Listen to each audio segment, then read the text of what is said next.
All right. Hope you guys have been enjoying all at home LEGOthon 2024.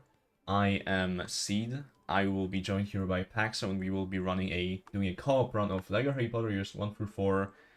All Crests, which is basically Crests are in this game's equivalent to mini kits. So I hope you guys will enjoy this run. And without further ado, if Paxo is ready, which probably is, we will be starting, and timer will start once we confirm the new game save here.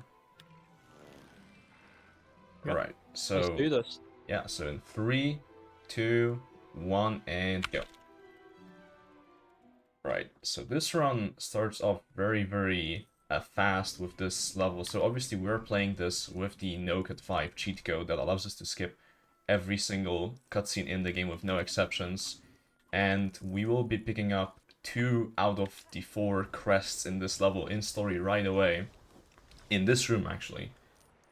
Both of them. So, first one is right here. I'll be waving at this window to get this one. Paxo will build this broom machine, whatever it is, vehicle to that also is for one of the crests. And I'll be bringing this ahead while Paxo is gonna be opening this barrier ahead. This is a very good category co-op. You'll see a lot of tasks we just split between each other, which is really hard to do on P2C when you're starting running solo, but in co-op it's really nice. So this is the second crest here. I need to clear out the goo. And also a very important thing is that Paxo has to wait at that door for me to pick up that crest, and also for the animation of the crest to click in, because if he goes in too early, that doesn't count the crest for some reason. It's only a thing in this game. I don't really know why that is the case, but yeah, now we hit that cutscene, we got the grip hook, can open this door. This run is basically split into 2 sections, story and free play. So first we'll be doing all of story, every single level in story in the order. There's no level skips in this game that we can do, unfortunately. Or there are some, but they soft locked the purpose of this run. And yeah, and then after that we will be going into every single level in free play to collect the rest of the crests. Right, so, and also in this level we're trying to go for 0 studs, so in some of the LEGO games, finishing the first level with 0 studs on both characters makes the status screen a little bit quicker. And looks like we're on track to do that pretty well.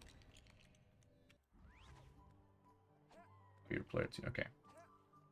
And that was a really good first level. So yeah, this game has 6 levels in each year. There's 4 years in total. So 24 levels.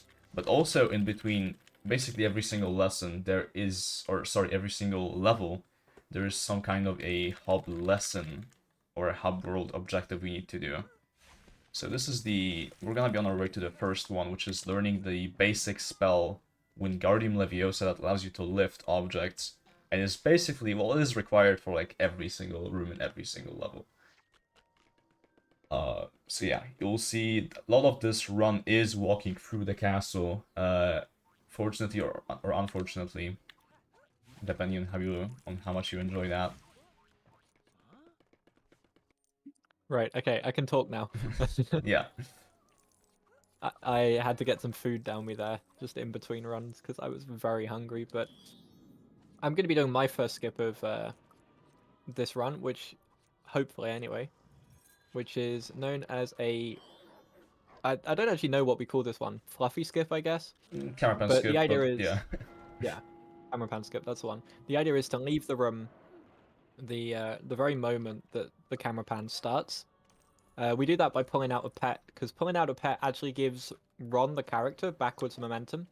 Same with Hermione or any other character, they get backwards momentum from that.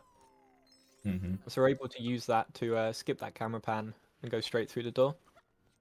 What you're also going to see in a lot of this hub movement actually is one player will make their way to the door, and one player will be intentionally going around to pick up some studs. because we need about 400,000 studs by the time we finish the story section of this run. Oh, yeah, also something that I forgot to mention at the beginning of the run. The incentive for this run, which is the carrot ones, was luckily met, so I'm gonna go right here. Yeah.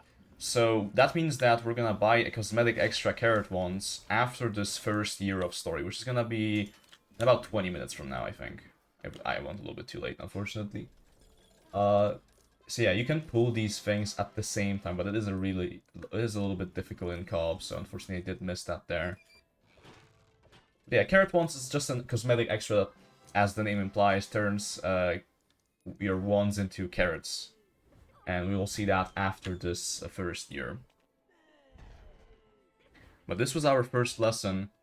Each of these lessons has like a mini status screen where it shows what we unlocked and also gives us a gold brick for each.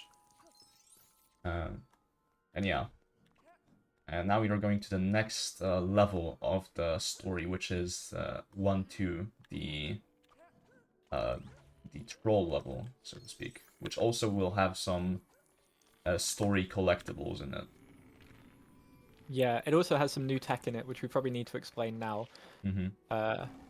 The very first one of those. Yeah, my bad. The very first one of those is a technique known as pet jumping. Basically, with a character with a pet, or Harry with his invisibility cloak, I believe, when you activate that item and then you recall that item, you can have a very small window of time where you're able to get 2 jumps off, or get extra jumps off, as it were. Yeah. And we're going to use that to our advantage. Mm-hmm. Yeah, it's a glitch basically exclusive to this game. And you're also gonna see it later on with Lumos, the same effect, but it's just a little bit faster. So yeah, double jumps over there. I need to get a jump, a little bit of a weird jump from this collision. Come on, game. There we go. Oh, man. Yeah. But then...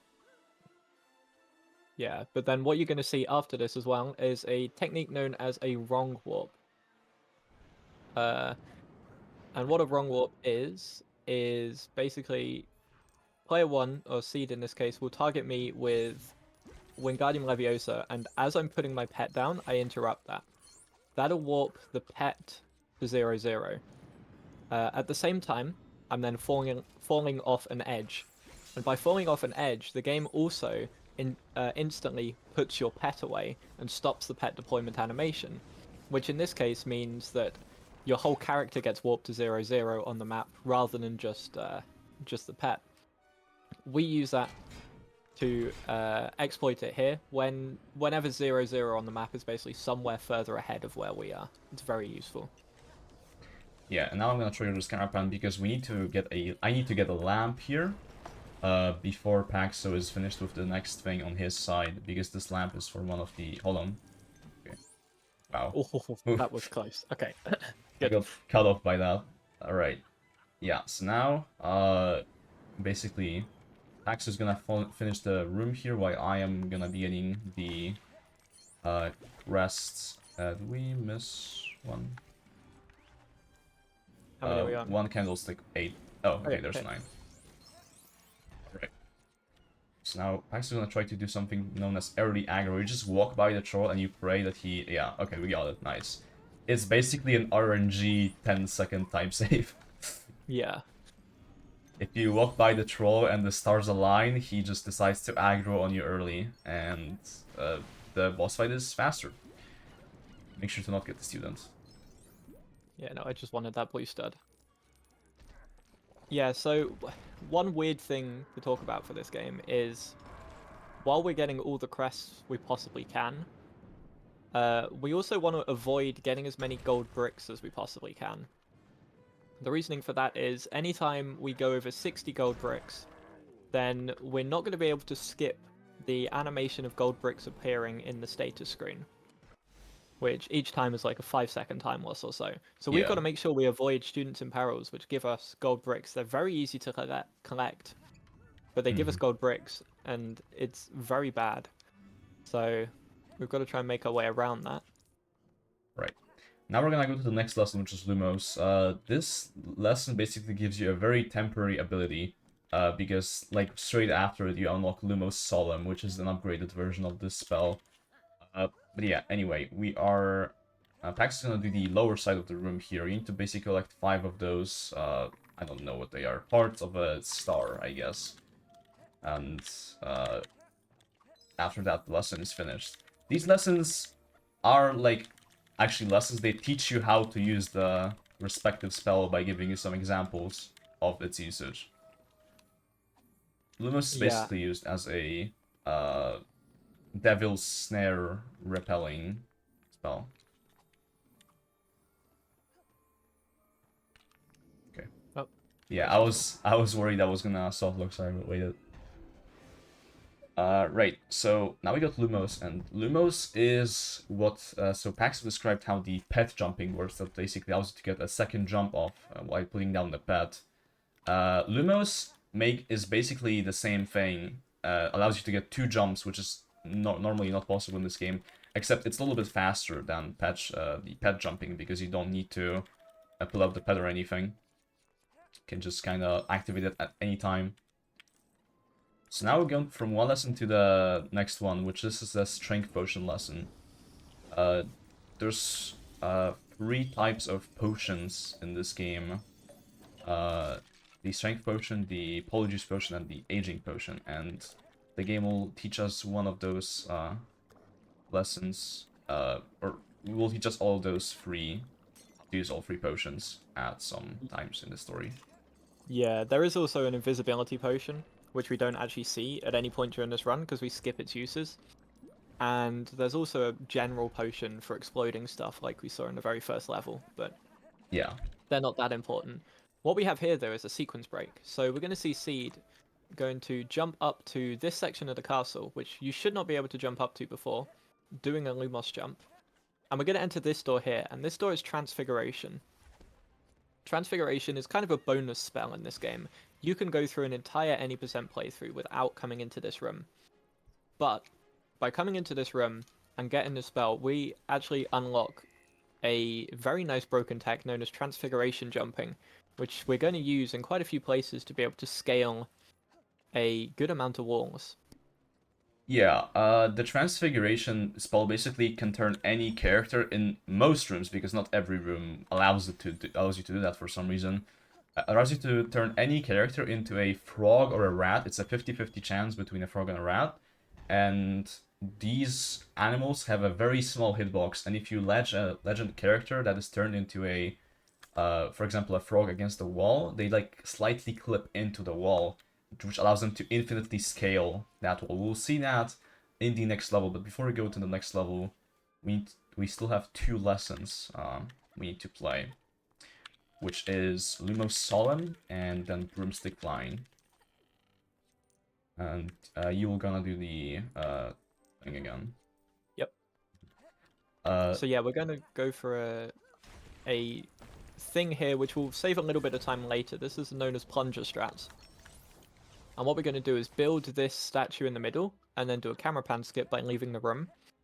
And what that'll do is that'll spawn a plunger in that room there, which we will be able to use to get into a transition earlier than we should be able to in year 2. So we'll explain that fully when we kind of come back to it. yeah, and we'll do that twice as well. Yeah. That's why it saves quite a bit, because you can do it 2 times to basically bypass an obstacle in the hub world.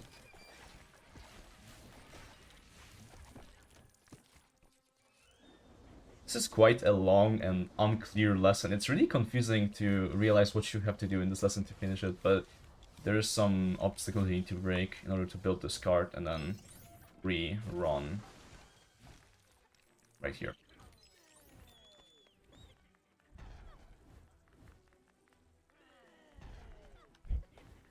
Yes, now we're gonna go to Broomstick Flying, which is a very, very quick lesson that just teaches you how to use the broom, and only Harry gets that ability, so even though we do this lesson with all 3 characters, only Harry Potter gets that Broomstick Flying ability. Fortunately, this is a very rarely used ability in this game, so won't be seeing it a lot. This lesson is just defeating the gargoyle boss here. I'll show a little bit clearly. Okay, that went pretty well. Yeah, I have one thing I can contribute in this room, and it is shooting this flower on the right. I've intentionally positioned with Ron here, just so I can fire that shot off. And everything else is up to Seed. Yeah. Very, very straightforward. In co-op, it's really easy. That lesson in solo is probably one of my least favorite things about the run. But yeah, that's why co-op in this game is a lot nicer. So another pet warp here, just to get to this part of the castle a little bit quicker. Now, we have another like obstacle in the hub we need to do here to open this next door. So we're gonna need to prepare a strength potion here, as well as build a, I don't know what this is, but it's a kind of a ball we need to use to destroy this door up ahead. Yeah, it's just a hamster ball kind of thing. Oh But yeah, using co-op, it's very relatively easy to be able to just kind of have your own individual routes, and they kind of line up really well in terms of the timings of them here. This room actually is one of the most important rooms in the run, because we're going to be doing a 1 or 2 tricks a very good number of times, kind of in that room to speed up our overworld movement. But this time round, we're just going to take that broom with Harry, because that is the quickest way of getting a player over to here, which is the Quidditch grounds. And right here, we are going to be using some flags and raising 3 out of the 4 Slytherin coloured flags. And the reason for that is we are going to, after this level, spawn a Padma Patil token. yeah. This is transfig. Paxo transfigged me into a rat, and now I'm up against the wall. And Paxo's gonna get 2 flags here, and I am gonna be jumping up this wall. Hopefully grab a crest on my way here. There we go. Wow, that was about as close as you could have timed it. Yeah. Now Paxo's gonna drop in warp Ron right here, which drop in warps don't really work the same as in like TCS. But they work in some specific places. Also, I need to make this jump, and it's really difficult. There we go. Oh yeah, and you said you're gonna do the last flag here. That's right. Yep. Just very not possible to make that, to force that flag on the right here on my side before the Scarapan, unfortunately. But yeah, what I'm gonna do is I'm gonna do the 6th one, and Pax is gonna do the 7th one. So he gets the crest, and I don't get any more downtime here. So those are our 2 story crests for this level. Now Pax is gonna leave this room as I build those stairs because there's a camera pan here, and that skips it. And now I'm gonna do some Lubos jumps to end this level earlier than intended.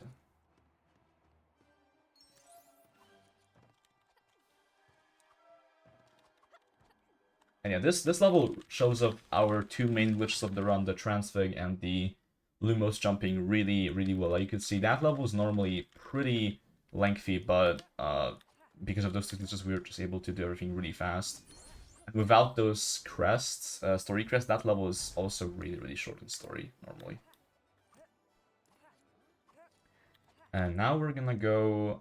There's actually no lessons in between. Oh yeah, we got that Padma Patil token, which is a character that we need for 1 singular room in free play, but we still need to grab her. Yeah, now, 1 singular crest we need that for. yeah, now That's Paxo... 1 out of 4 in a level. Yeah, But Paxo's now we get... gonna force this, and I'm gonna try to jump... Oh, I jumped in the wrong way. I'm gonna try to jump on the unbuilt bridge and make the gap here, because we don't want to force that bridge. It's really imperative, and you will see why in the next split. Oops. Yeah, and now we have Oh, fuck. Yep. Seed transfigging me there just so I can get through the door a little bit quicker. But we have 1-4 now, which the first 2 rooms are going to be quite simply 2 transfig jumps to get out of bounds get to the end of the level as quickly as possible. But also, this first room has a little bit more jeopardy on it, because I've got to make sure I hit 4 of these flower candlestick things before Seed hits the end of the kind of end trigger for this room here. So, haven't yet got all 4. That's fine. I missed this jump. Okay, there we go. I've got all 4. You're all good. I got screwed up by the game. Hold on. Yeah. This is probably the hardest transfig jump in the run, because the out of bounds movement to then go beyond is very annoying. Yeah, for some reason I have yet to get the fast version of that trick in a run of this category. We have done 3 full runs without me hitting that. But that's not a big deal. Now I'm gonna transfig Paxo here, and he is gonna... Oh, I guess What? that didn't work somehow. Interesting. No. Okay, oh, we need to... That's okay, that's really bad. Hold on. Yeah.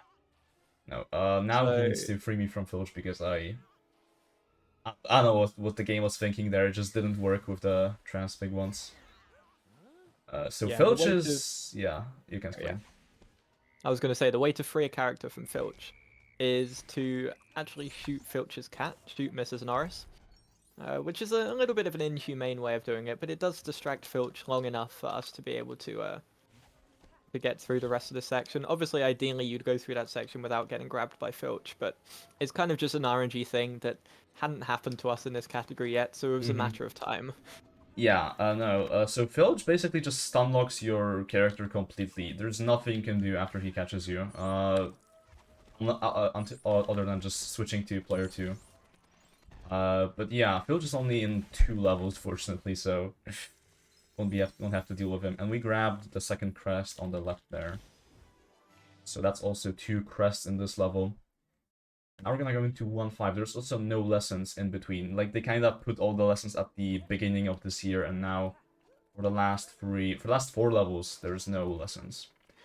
Yeah, but we do have a very big trick coming up, which will be a recurring theme throughout this run. This is known as bridge warp.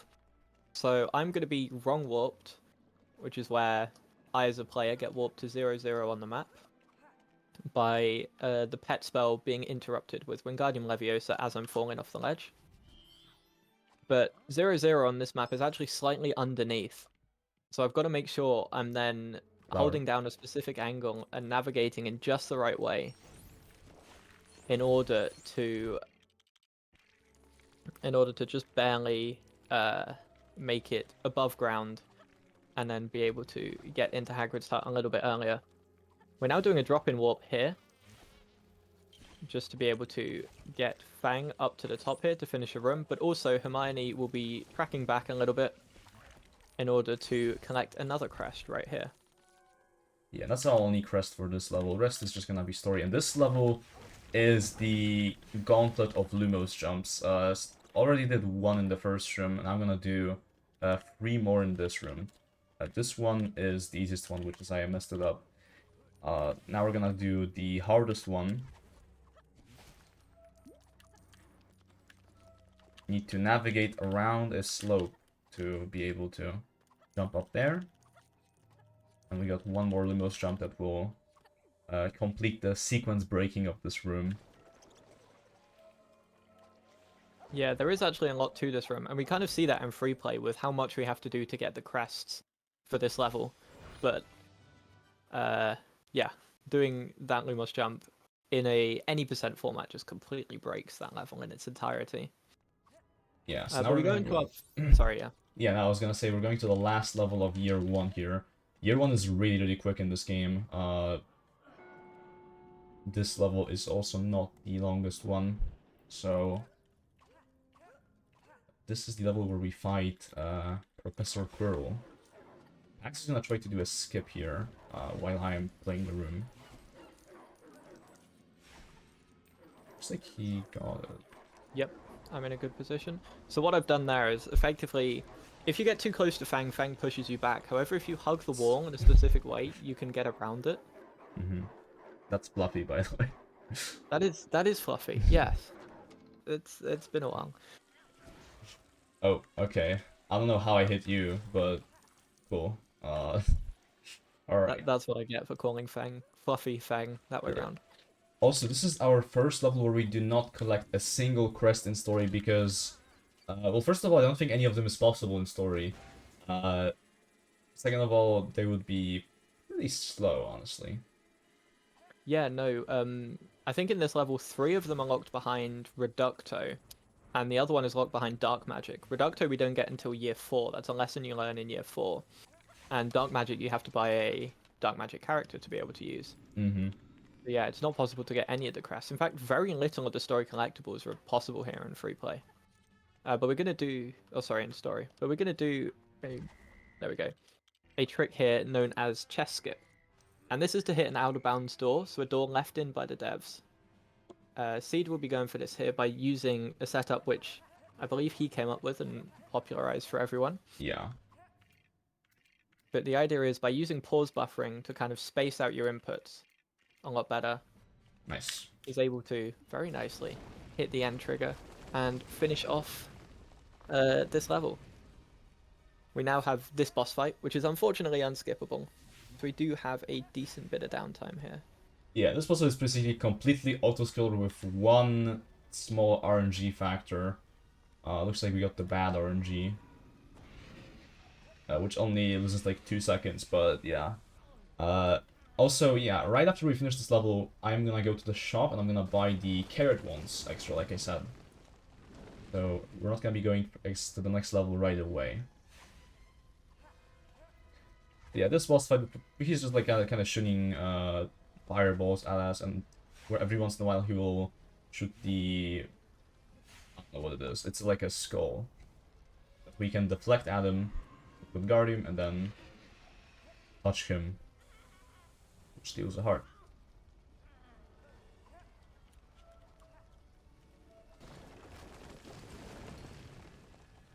And yeah, honestly, year 1 is really like I said, everyone is really short. The other 3 years are much longer and also have a lot more going on in general. The levels are just a lot longer,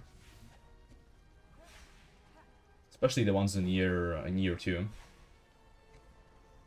Yeah, year 2 there's a lot more going on in levels, but the kind of substitute for that is the there's a few less lessons in all the future years. So we end up with longer levels, but kind of we're spending more time in them as opposed to being in lessons. So it kind of balances out. Right, don't drop in here. Yep. So yeah, as we met that donation incentive, we'll go and get carrot ones. I believe that we've actually hit all our donation incentives for the rest of LEGOthon now, which is absolutely amazing. Yeah, thank you everybody for contributing to the excellent cause that is the Extra Life charity. This is not the right room. Hold on. Oh yeah, sorry, middle one. Yeah. Yeah, so we're gonna have to go up to this top level, and it's the last, it's the extra on the most right. So I am gonna, actually to speed up the process a little bit, I'm gonna quit game here and load into the save file just to get to the next, or to get to the level a little bit faster.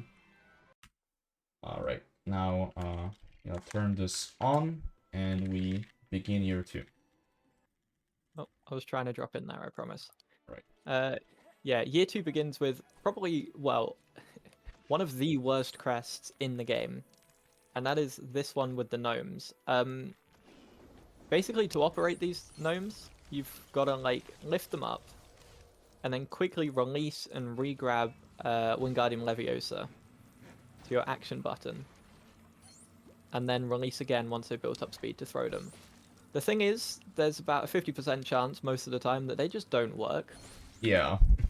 And while Paxo was doing the gnomes, I built the carrot vehicle and I ran over some carrots on the ground, and now we just have to use magic on them. And I think there's one believe underneath the wheels of... Oh no, no, it's here, never mind. it's right here. Ah. And that's the first 2 crests of this level, so we can get 3 out of 4 crests in the last level in the story. And that's what we're gonna do. The last crest is not intentional, and we will get it with a very fun Lumos jump at the very end of the level. Yeah, well, it's kind of a sequence of unintended jumps that we use to be able to get it, which Seed will be doing. While I kind of go on to finish the level itself. But before that, we've got to say hi to Ginny and the rest of the Weasley family. There they are. Yeah, and now we're gonna go into Borgin and Burke's in the Nocturne Alley. And now our objective here is just to escape this Nocturne Alley. Some very cool co-op movement here. Need to build a sword to give it to the guy in the painting. He will give us back a key to leave this room. And the crest that we cannot get is in this room on the left side of it, and it requires dark magic. So, like Paxo said, dark magic is not unlocked. Basically, at any point during the story, you need to get a specific character and go back and free play for it.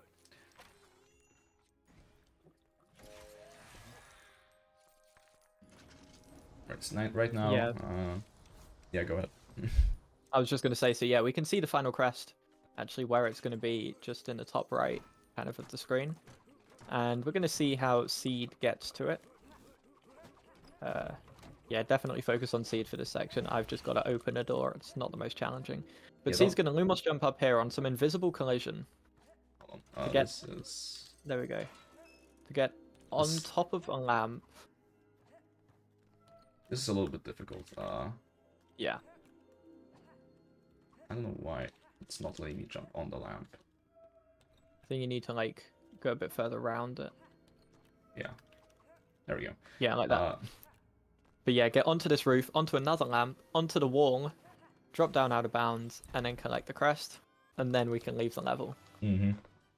That might look really slow, but that is definitely quicker because, I mean, the very nature of most collectible categories is you want to do as much as possible towards the end of levels.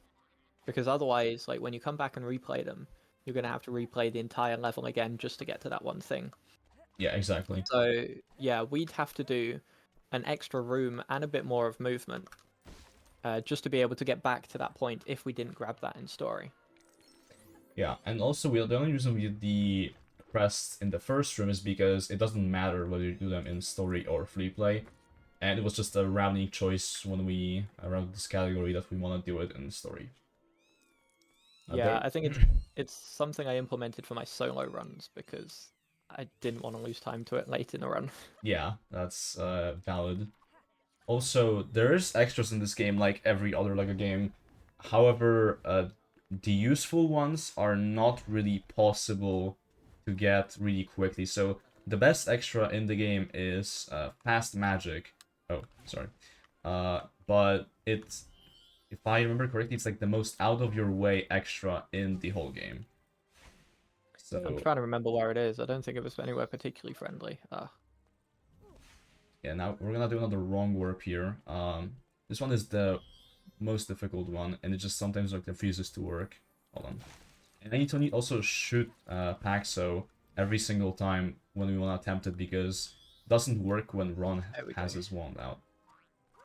Yeah. But we can see our first use of the plunger here now. So we set this up in year 1. But in this way, we are able to use this plunger to push this NPC back who usually blocks us from the door and hit the transition. That saves us having to, like, go into a wardrobe and and replace a mandrake, which we just learned in that mandrake handling lesson. But thankfully, we don't have to worry about that. Don't skip. Yep. And we go now into Immobilus, which is the blue spell that we're going to learn for this run. There's not much to say about this section, really, apart from the fact it is just kind of RNG as to what kind of spawn pattern you get. I was trying to get that pixie. Yeah. And also, the targeting in this game it's not its strength. Oh, there goes Hermione. Whoops. Okay, that was a little bit painful. Yeah. Yeah, see what happened there was I was trying to get the pixie by Paxo's character there because it kind of like wasn't targeting in Paxo's side, but what I ended up doing so that as I shot Paxo with the spell, and the spell stuns characters, so yeah, kind of turned into a disaster. But now we're gonna go into the second level of this year, which is Dobby's Plan. Also gonna get 2 crests in this one. in most of the levels in the run, we actually get 2 story crests. Because the thing with these levels is they usually tend to give you 2 crests that are possible in story, and then the rest of them are not. Yeah, I think they really focused on this game on the balancing of having some stuff you can do in story, but some stuff that's only free play accessible, which is very nice. What we're going to see here, though, is we've got 2 collectible sets, basically, which are you have to get X many of a certain thing. So there's flags, which you saw me raising on one side of things. And then there's also some little, like, I guess I call them sandcastles, but they're just flags in a bucket type thing, which you also need. But what we're going to see here is a new tech, which is known as a dropout camera pan skip. Only present in this level, really. But by me dropping out there, what it allows us to do is just skip the camera pan, and Seed can get earlier movement to here, which is way more useful. Oh yeah, I forgot to get the last one. Yep. So we're going to get both our crests that we get in story in just this room and this room only. But we're going to see more dropout camera pan skips as we go into here. I'm going to use the AI pathing to get up here. And then Seed's going to drop out this time, while I focus on the next phase of Dobby. There we go. And then we're going to do the same thing again here, but I'm dropping out again. The timing for these is incredibly lenient as well. Yeah, but it's only in this level that they're lenient. In most other levels, these are frame perfect. So there's only 2 more. No, there's 3 more that I'm gonna try to do throughout the whole run. All done in this level. Now this is also a camera pan skip here, but this one is by leaving the room. Now it's pretty precise. Hope Paxo gets it here. That should work nice. Yeah, so that's leaving the room as the skeleton camera pan plays. It's a really long camera pan, and you're going to see that by the amount of time it takes for this bone to spawn. And I think that bone spawns, and there's still about 5 seconds of the camera pan left or something. I think that's true, yeah. So it's yeah, it's definitely one you want to try and hit. It's one of those ones that you just get annoyed if you miss it more than anything. Yeah, also now we're gonna see the second use of plunger strats, the second and the last use of plunger strats. So we use the plunger here to get through the door. And now we're gonna go into the Expelliarmus lesson, which Expelliarmus is the red spell, which if you noticed earlier, Transfiguration, the spell that allows us to do transfig jumps, is also a red spell. So what happens now is basically these red spells are going to be on a cycle after this lesson, which means now we're going to have to be careful to not just spam B when trying to transfig, but rather you're pressing the wrong button. There we go. Good point. Now we're going to have to kind of look at the cycle of the spell.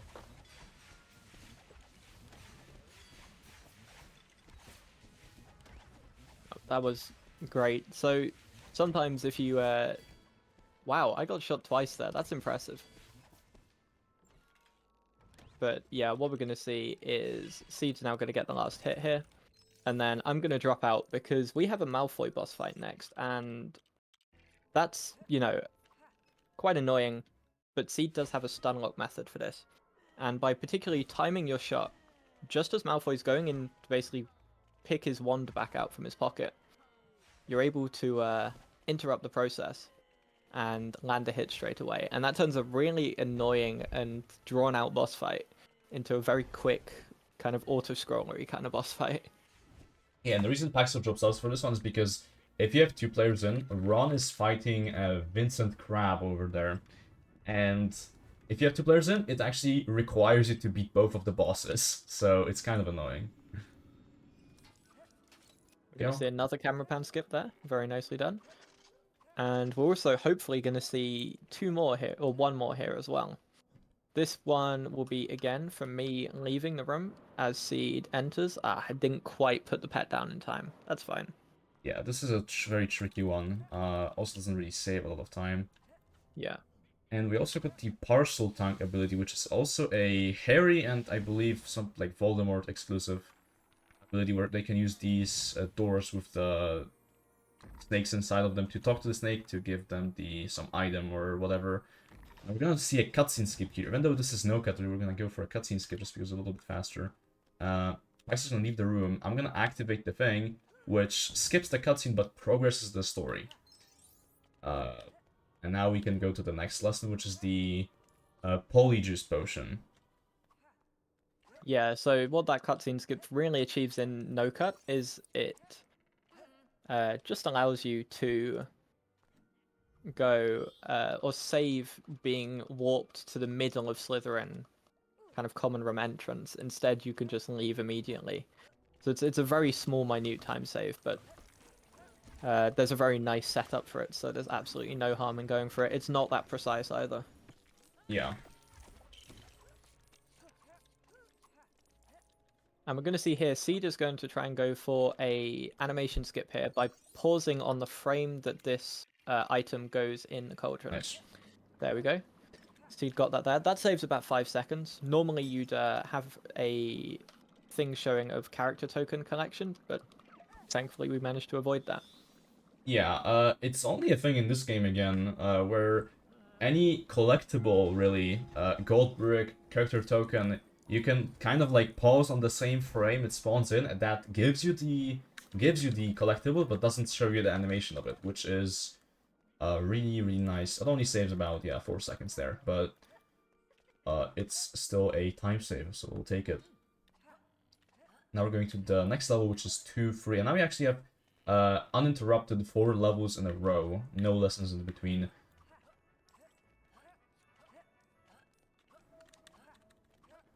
So I'm gonna jump here off the trophy cabinet to the stairs there, which skips a puzzle that, like, normally they want you to open up a curtain to allow you to go to the bathroom area here. And we're not gonna be doing that at any point in the run. We're just gonna do the jump 2 or 1 more time, I think. Yeah, one more time. Now, this is the only level in any LEGO game that doesn't start with a cutscene for some reason. So we just kind of enter the bathroom, we get taken straight into the level. Now I'm gonna try to do a camera pan skip here, but this one is really hard and I've never gotten into the run. So, yeah. Yeah, that's a frame perfect pause while you're trying to move and land on the thing as well. It's definitely not an easy one to go for, but those ones are kind of free to go for. At least give them a shot, because you don't exactly lose much by going for them and missing.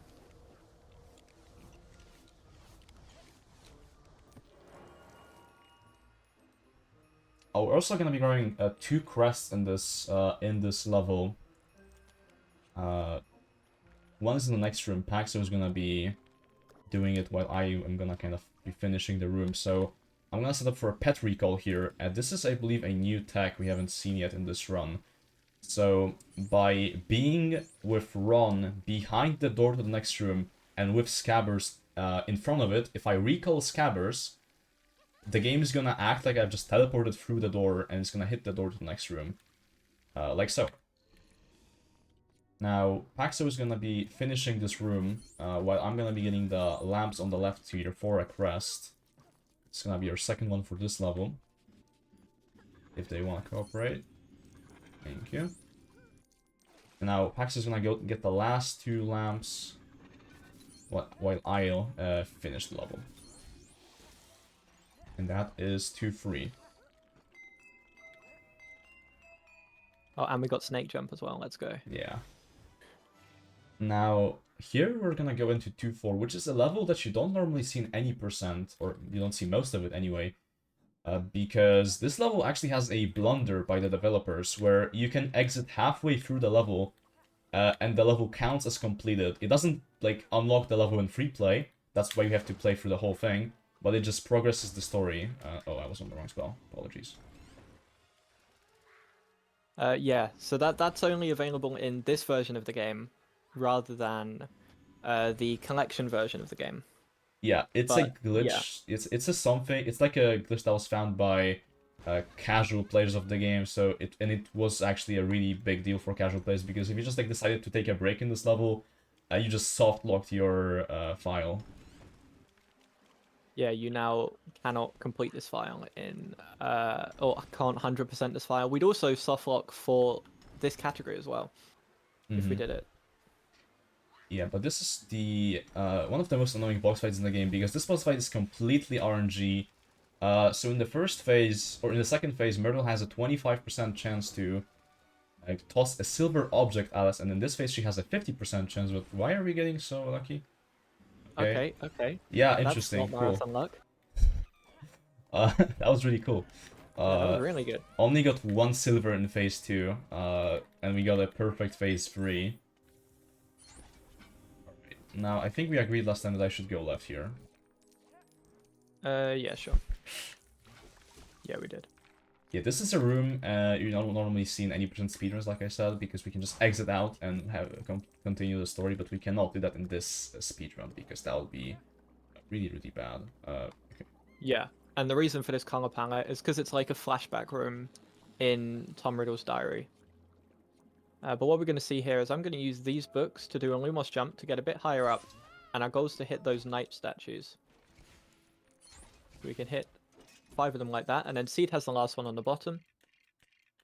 But Seed is also going for a camera pan skip here. I need to hit the last one, by the way. Yep. Actually, there we go. Yeah, should have gotten that one. I don't resave a lot of time. Something to remember for next round. But yeah, that's our first crest. Then we have 2 more in this room. And Tom Riddle actually has Reducto, which is why we can get that crest that Pax is getting right now. Yeah, Tom Riddle's given a full spell will, apart from dark magic, but there's no dark magic objects in this level, I believe. Actually, he might have dark magic, but yeah, we wouldn't even know that. This version of Tom Riddle doesn't, I think. You think so? Like, there is no dark magic, so how do we know? Yeah, no, that's true. Although, does he get a Valak that he does not, so probably not then. He has it when you have him as a playable character, I know that. Okay. But yeah. So we might well have it now, but it's just not used anywhere. It'd be Mhm. really difficult to differentiate what's a dark magic object in this kind of color palette anyway, so I think the devs made a wise choice. Now, I'm gonna finish the level here. Pax doesn't get this last crest, which is... This is the level where you actually get 3 different crests. One of the few. Yeah.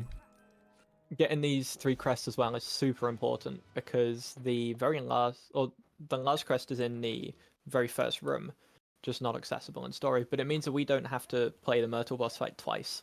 Yeah. We only need to play it once. If we had to play it twice, that would be very annoying. Fun fact, we golded that by 20 seconds just because we have never gotten that lucky before.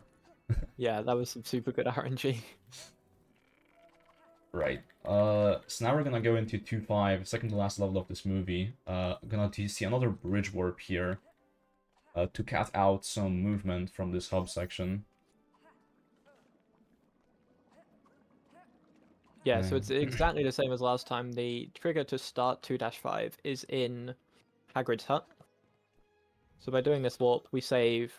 It's a good amount of time, isn't it? It's like 10, 15 seconds? Yeah, maybe 15, 20, I think. Now, this whole room can be completed with only Harry and Fang, so we just leave Ron behind, because we can Lumos jump with Harry, and Fang can do a little bit of a glitchy collision climb to get here. And Paxo is gonna be controlling Fang for this level, and gonna be going to the end of this lake while I'm get the broom here.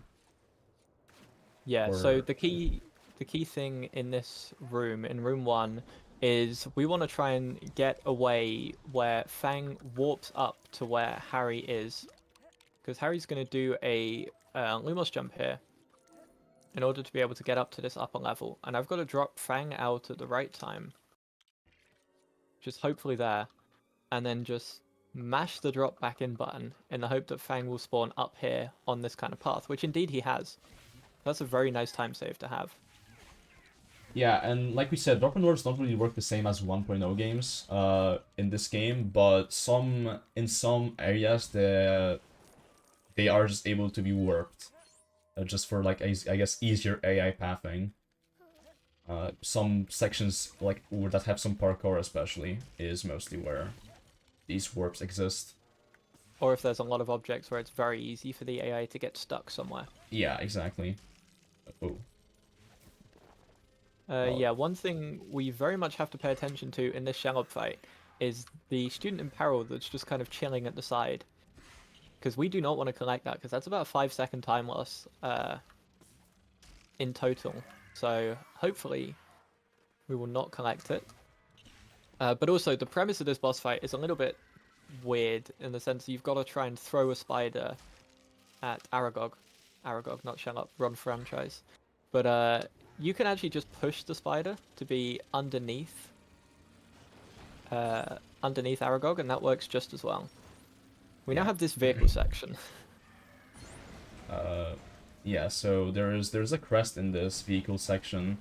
Requires you to destroy 5 of those kind of like bird houses, or just like shacks.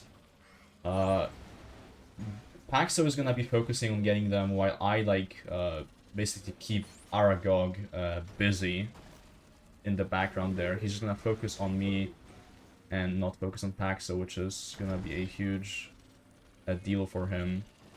This one is right here on the left. I'm gonna try to get it. Nice. Also get that purple stud, hopefully. It doesn't matter. No, that's not happening. Yeah. We should be fine on studs, but...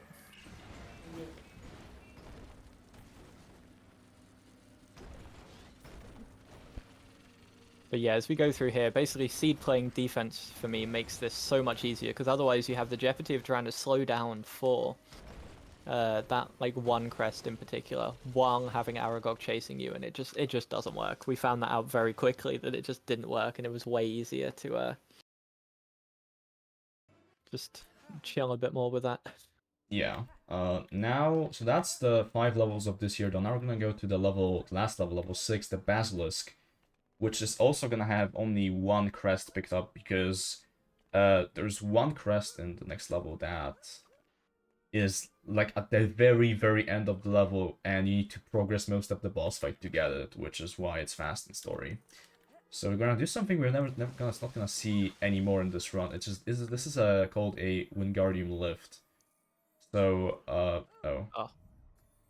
in some rooms, it's just possible to lift up your character, up like that. It's only really, is that stick drift? Yeah, I was just clicking back each time. So you might be stuck now, but that doesn't matter. Yeah, you can do the rest of this room. That's not a problem. This is gonna be a little bit slower, but yeah. So we don't really know why this works, but I think it has to do with like how the room is made and where is the 0 coordinate. It's just kind of like a wrong warp to only height scenario. But, yeah. Yeah. So Pax is just gonna be running with scabbers in this tunnel while I try to make the rest of the tunnel accessible. And yeah, we'll see now if Paxo is stuck or not. Yeah, he is. All right. Do you think I'm gonna be able to pet warp you? Probably Ooh. not. I mean, there's only one way to find out, really. Let's try it. Oh, never mind. Not from there. Not from there. You'll probably have to come like more the other side of the cube. I think at that point it's not fast. Yeah, true. Alright, yes, now I have to do this puzzle. Like, this whole room is basically bottlenecked by one player and one player only. There's only one thing at the end that is faster to do with 2-player that we're gonna miss out on, unfortunately, but... can I build this? Thank you. Yes, now we just have to build the entrance to the Chamber of Secrets here.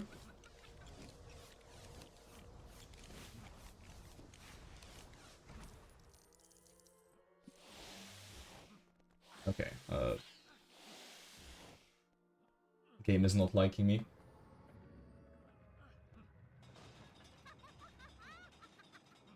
But yeah, then after that, what we're going to see is a complete sequence break at the next room.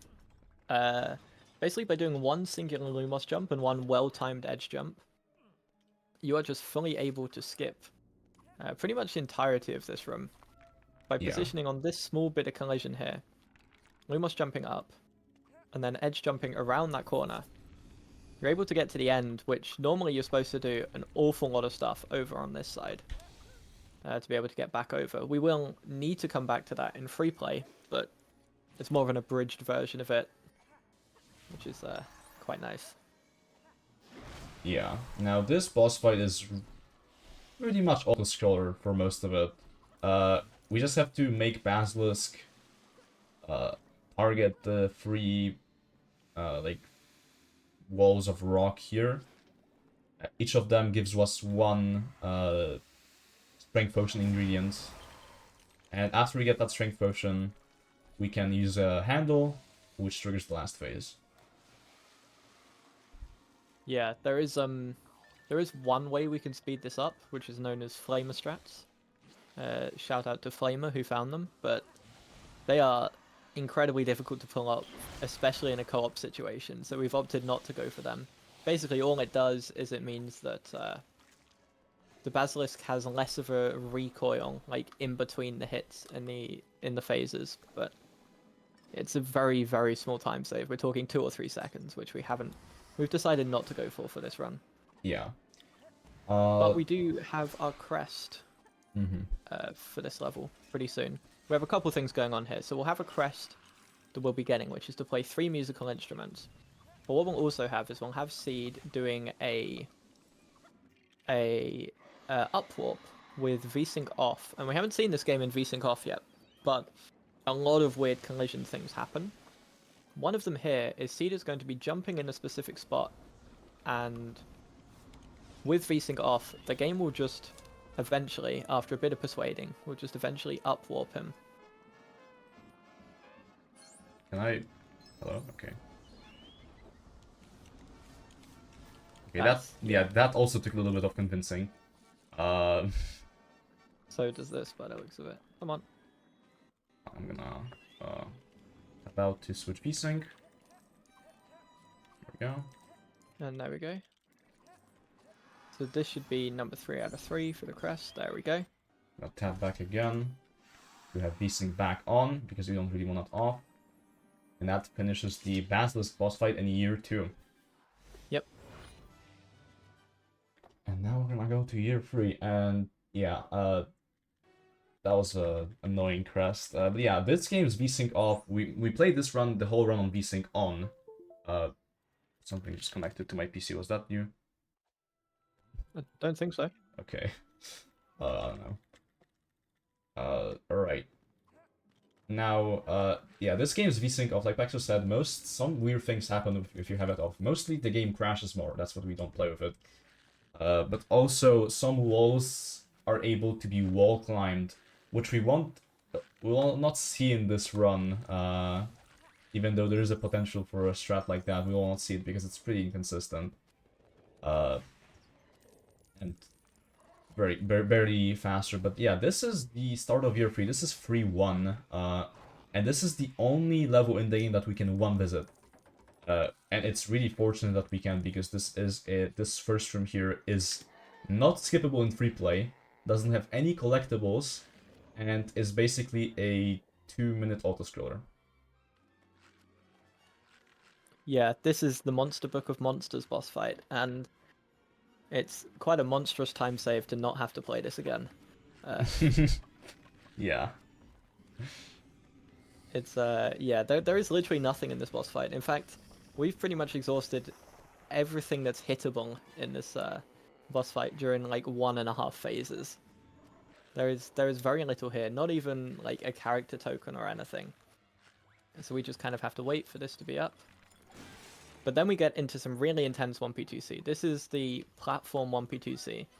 Any solo runner of any percent will agree this is probably the hardest, or of no levels early now, will probably say this is the hardest 1p2c in the run. Maybe alongside Buckbeak handling. In this category, it's even harder because on top of doing all the stuff you have to do for an any percent run, or a no levels early run, you also have to collect 2 crests. Yeah. And one of the crests was pretty straightforward. I've already got it. But the other one is to hit 5 of these red-topped boxes. Oh, that's my bad. Which are a little bit annoying. Yeah. Yeah, the goal of this 1P2C is basically to go around this particular camera pan, but it can be really annoying. We are missing one Yeah, box, got which it. is just there. Now I have the last ingredient here, and that is basically the end of the room. The whole point is just to pull this strength handle. And yeah, now we have two crests, I believe, and we have two more in these following rooms. They are also intended to be collected in story, all of them. So that's nice. Yeah, the trade-off for this level having all the crests being collectible in story is that none of the character tokens and the student in peril is not gettable in story. Yeah. Fortunately, we don't have to worry about those. I'm gonna transfig. Okay, that works. Oh. That works. Usually I transfig Paxo there, but that doesn't really make a difference. You can just go get those. Now, here we have a crest that we can just jump to. Or Lumos jump, it's easier. And I've not seen a runner who knows about Lumos jumping ever manage to successfully get that crest without Lumos jumping. yeah, no, I don't know how you're even supposed to get that. I just almost, like, both of us just always Lumos jump to it. Yeah. And yeah, the last crest is shooting those Slytherin suitcases. There's two in the last room that we'll get here, and that will be our crest. Now, Paxo is gonna be going ahead in this room to the end of it while shooting those Slytherin suitcases, and I'm gonna be firing Expecto Patronum as Professor Lupin, who is the only character that has it at this point in the game also. That's quite unlucky. And you did get the crest, right? Yep. Okay, cool. Yeah, that is the only level in this game that we will not see again in a free play. It's the only time we'll see that. Can I drop in, please, game? Thank you. Now both of us are gonna be doing different jumps here. I'm gonna be doing the faster one, Pax is doing the slower one. But it's really bad Supposedly because, safer. yeah. And now we're gonna do the first lesson of this year, which is ridiculous. Yes, so this level uses, or this lesson is actually quicker one player because we can do some animation cancelling here. By targeting each of these boggarts which come out of the cupboard, and then switching characters the moment you release the attack button to hit them, you can immediately interrupt the animation that plays afterwards. I think for Hermione's boggart, it's about a 5-second animation, but for Ron's, it's about a 10-second animation, so it's a massive time save to be able to skip like that. Yeah.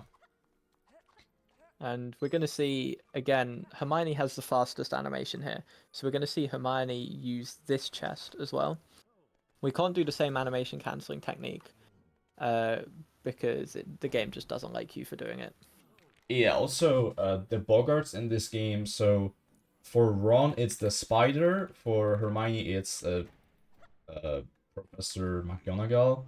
For Harry, it's the Dementor. And for Lupin, it's the Moon. And for every single other character, it's Voldemort. Yeah, they didn't really want to spend their time programming a different Bogart for every character, so they just kinda went with the simple choice. But yeah, this is the next lesson. We had 3 lessons in a row here, so this is the divination lesson, which is a completely useless lesson. Yes. Doesn't do anything. Yeah, no, the only thing this can do is soft lock your game, so we need to remember to not skip the cutscene immediately after this level. Because you see Harry's, like, saving icon is there. And that icon being there, basically, if we skip while that icon is there, then that icon will not go away. And the game will just be infinitely stuck in a saving state. And in a saving state, you can't go through doors.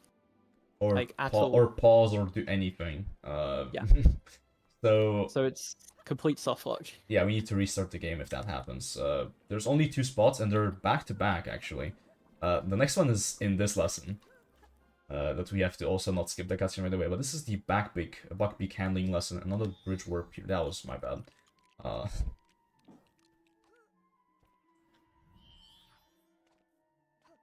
So yeah, another bridge warp here to cut out this movement, and we're gonna go to this lesson, which also doesn't do anything. Absolutely nothing. This lesson does. It just is there in the story, and we have to do it. I mean, technically it means you can access 3.6, although 3.6 is a scripted event, and I'd imagine would happen anyway if there was a way Yeah. to skip this level. I but don't think that it actually unlocks the 3-6 one. yeah, no. And the goal is to just get 3 drumsticks. I'm gonna get the first one from the top, put it down here. For Paxo later, I'm gonna get the third one. Yeah, this area is very difficult if you're trying to do this 1-player 2 controller. It's one of the hardest areas, 1-player 2 controller. In co-op, it's a lot more chill. But we still have to keep an eye on certain things, like keeping an eye on where each other are, because basically what we want to do is we want to be able to put the last 2 pieces of chicken into their like respective receiver plates at near enough the exact same time, like that. Yeah. That actually went really smoothly. Also, I want to say that this is one of the hardest lessons when you're starting out, but once you like do it a couple of times, it's really not that bad of a 1v2c. Okay, we cannot skip this again because the hairy head is still on screen. And once it goes away, we can skip the cutscene. We're not soft locked. Are you testing my question from last run? I certainly am. I guess they don't work. All right. Now we have to do. We had that question in our last run as Yeah. to whether the Dementors would actually attack you or not, and it turns out they don't. They're nice and chill. Yeah. Also, that's the second bridge skip and the last bridge skip we'll see. Thankfully. Yeah, it's really difficult co-op, so the less we have to do, the better.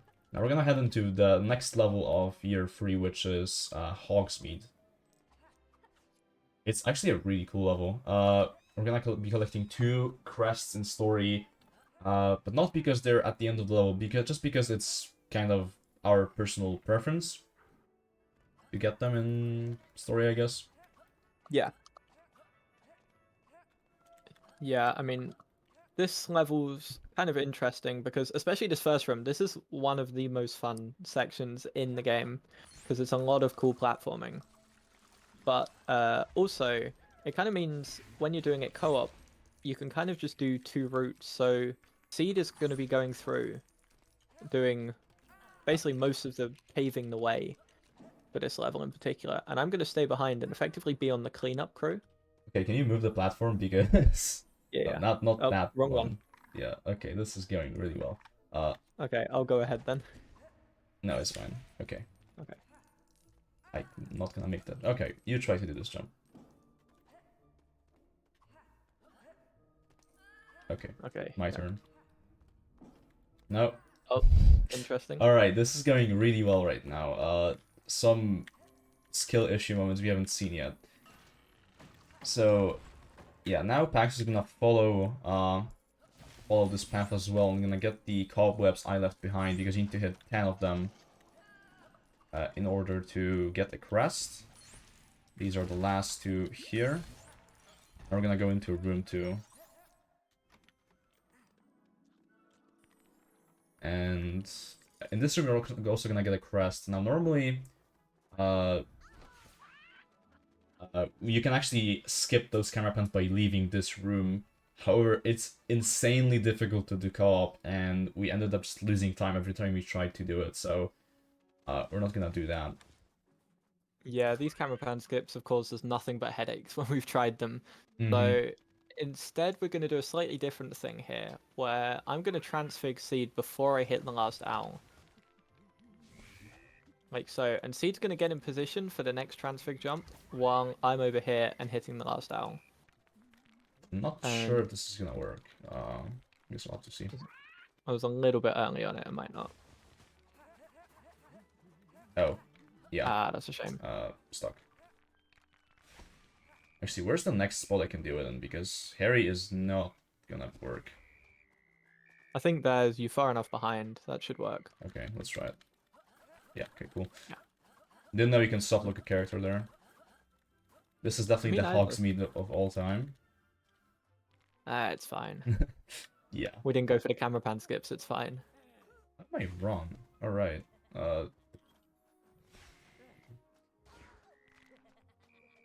Yes, so now... once again, we've got another transfig skip here.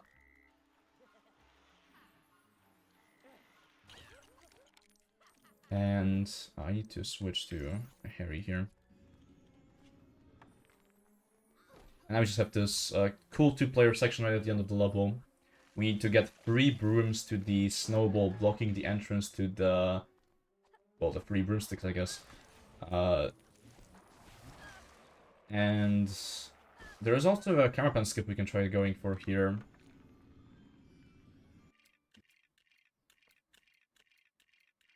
Ah, didn't get it. That's unfortunate. Yeah, this is quite a long camera pan, but it's quite a difficult one. It's a frame perfect again, so Yeah. You just have to get a frame perfect pulse, which is not easy. So now we're gonna go into a level with our second frame rate dependent trick. Before that, we have a pet warp right here. And it's gonna be our first and really only example of a launch. So there isn't a launching tech in this game, so to speak. But turns out this room, the first room in this level, has some very weird collision at the end of it. And with VSync off, you can kind of get like some stacked momentum in there that will allow you to get a very high launch to skip the last door. Which is about 40 seconds, hopefully.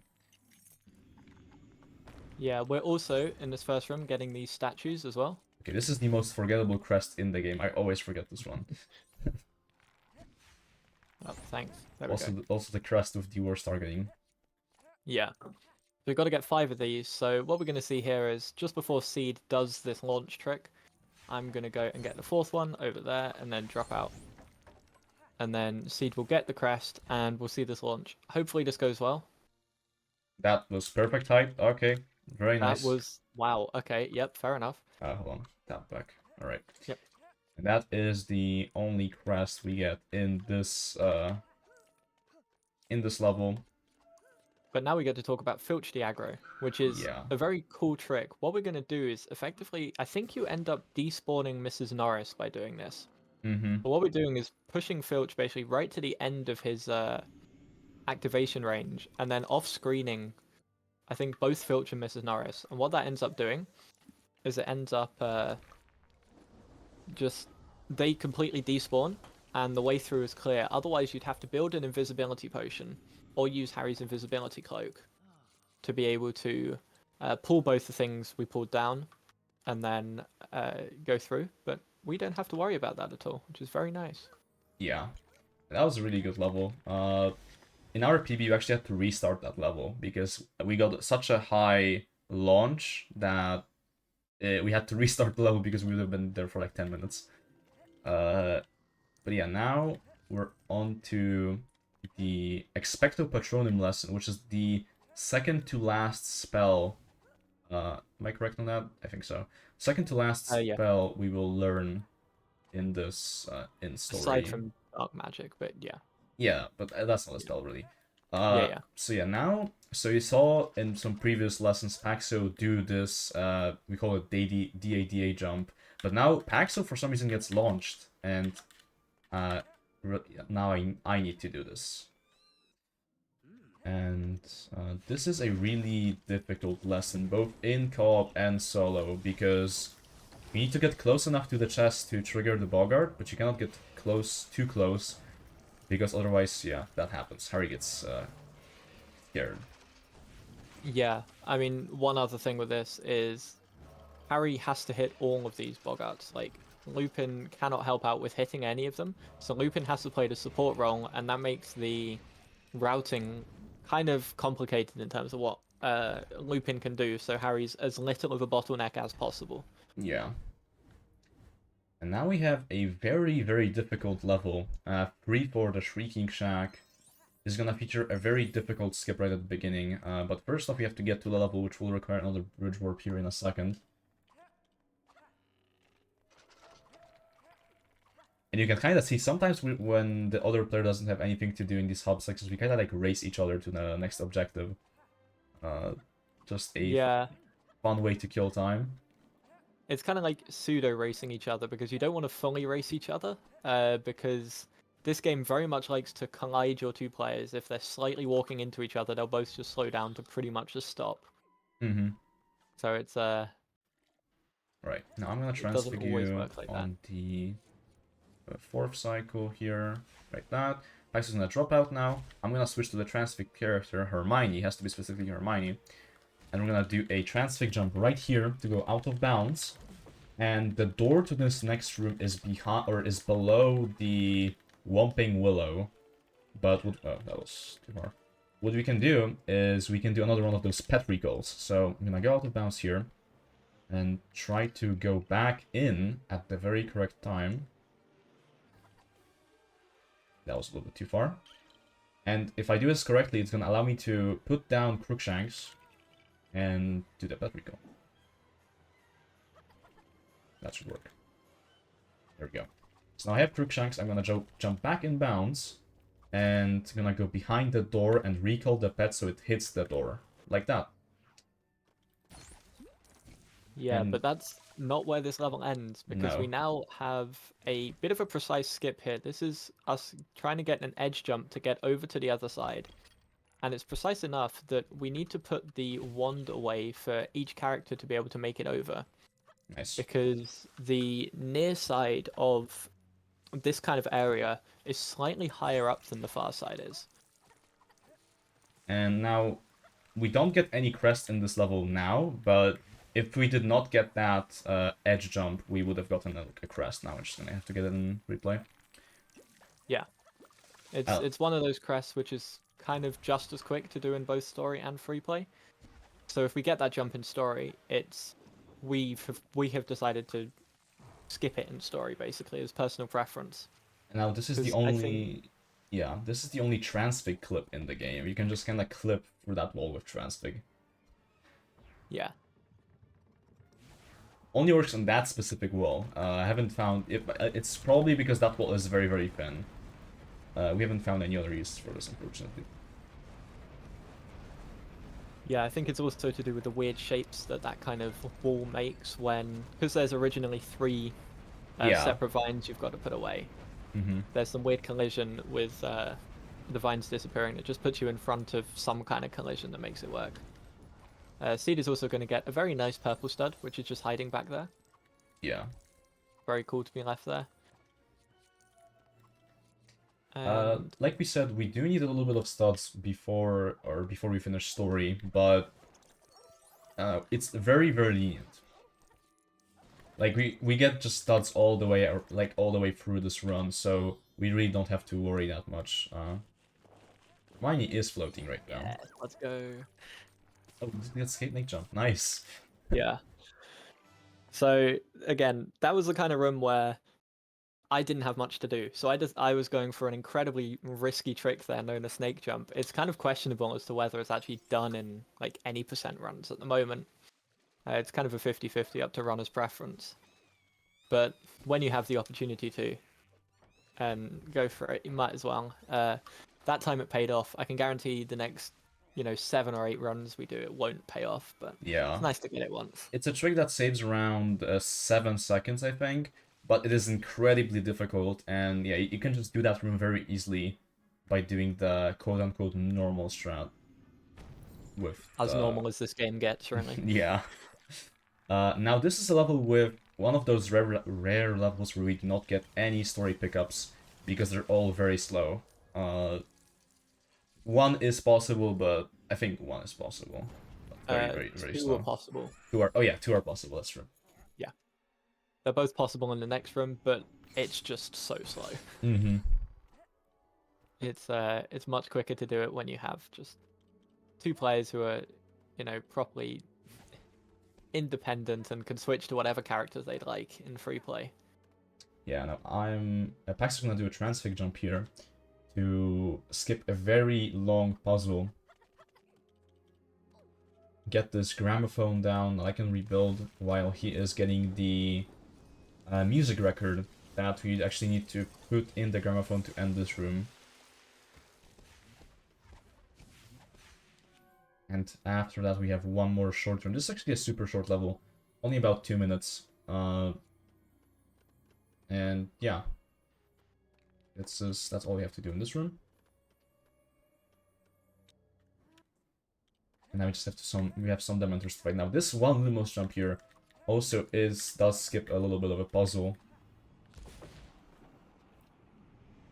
Yeah, that skips a decent amount of time actually, because I'm pretty sure there's more substance to this room than just putting a vine down and then getting rid of 6 Dementors, but I haven't actually been over to this side of the room in a long while. Yeah, no, me neither. I have not played this game casually for at least 8 years. And I haven't even like tried to play it casually since I started speedrunning, so. Yeah, I got my casual 72% file as a kid, Mm. and then did a casual playthrough before I started speedrunning, but that's about 3 years back now. Level? Okay. Yep. For some Right. reason I thought we were at 2-1. I was ready for the pet walk. Right, so now this is the last level of year 3, Dark Tower, and we are gonna be getting 2 story crests in this one. Paxo's gonna be getting the first one here on his own while I am kind of progressing through this room. He does have to help me out here. This is Yeah, a so I could do a very, strat. yeah, unintended strat with the barrel, but very easy to do. Oops. But yeah, I'm going to collect the last mini kit here. So Seed's going to do everything to spawn the final mini kit, and then I'm purely just lining up ready for the shot. Yeah. That's just to save a little bit of time on Seed's side of things. And also, this is a level. That last rooms, that last section of the first room with the gargoyles, is actually one of the few casual bugs that the casual players experience. If you happen to play this game on the lowest graphics possible, that gargoyle like kind of puzzle just crashes your game. So Yeah, that's why we as speedrunners have to play on high graphics to yeah. avoid I mean, that. it's not necessarily high graphics; it's just enhanced graphics. Yeah, That's the danger for that. Yeah, very simple box. Enhanced graphics on or off. And yeah, enhanced graphics off does allow for some weird stuff. Actually, it allows for some wall climbings and yeah. stuff that otherwise would not be It possible. increases So FPS, but we don't really need FPS for any trick in this game. Also, Paxo picked up the second crest there, just chilling in the corner. One of a kind crest that's just like is there. You can pick up at any time. Guess they just like yeah, run out of ideas. I don't know. it's kind of the same as the one in 3-1. Like you have to keep your or keep a bit of an eagle eye on it just to make sure that Oh yeah, you you're see right. where that crest is. Forgot about it. It's not exactly a memorable crest, is it? No, it's not. Also, 3-1 is a not memorable level. Yeah. Right, so now we have one more room left. It's the Dementor boss fight. And I can assure you, this boss fight did not happen in the movie. But I guess they needed something else for this. This whole section did not happen in the movie. I think some of this must have happened in the books probably.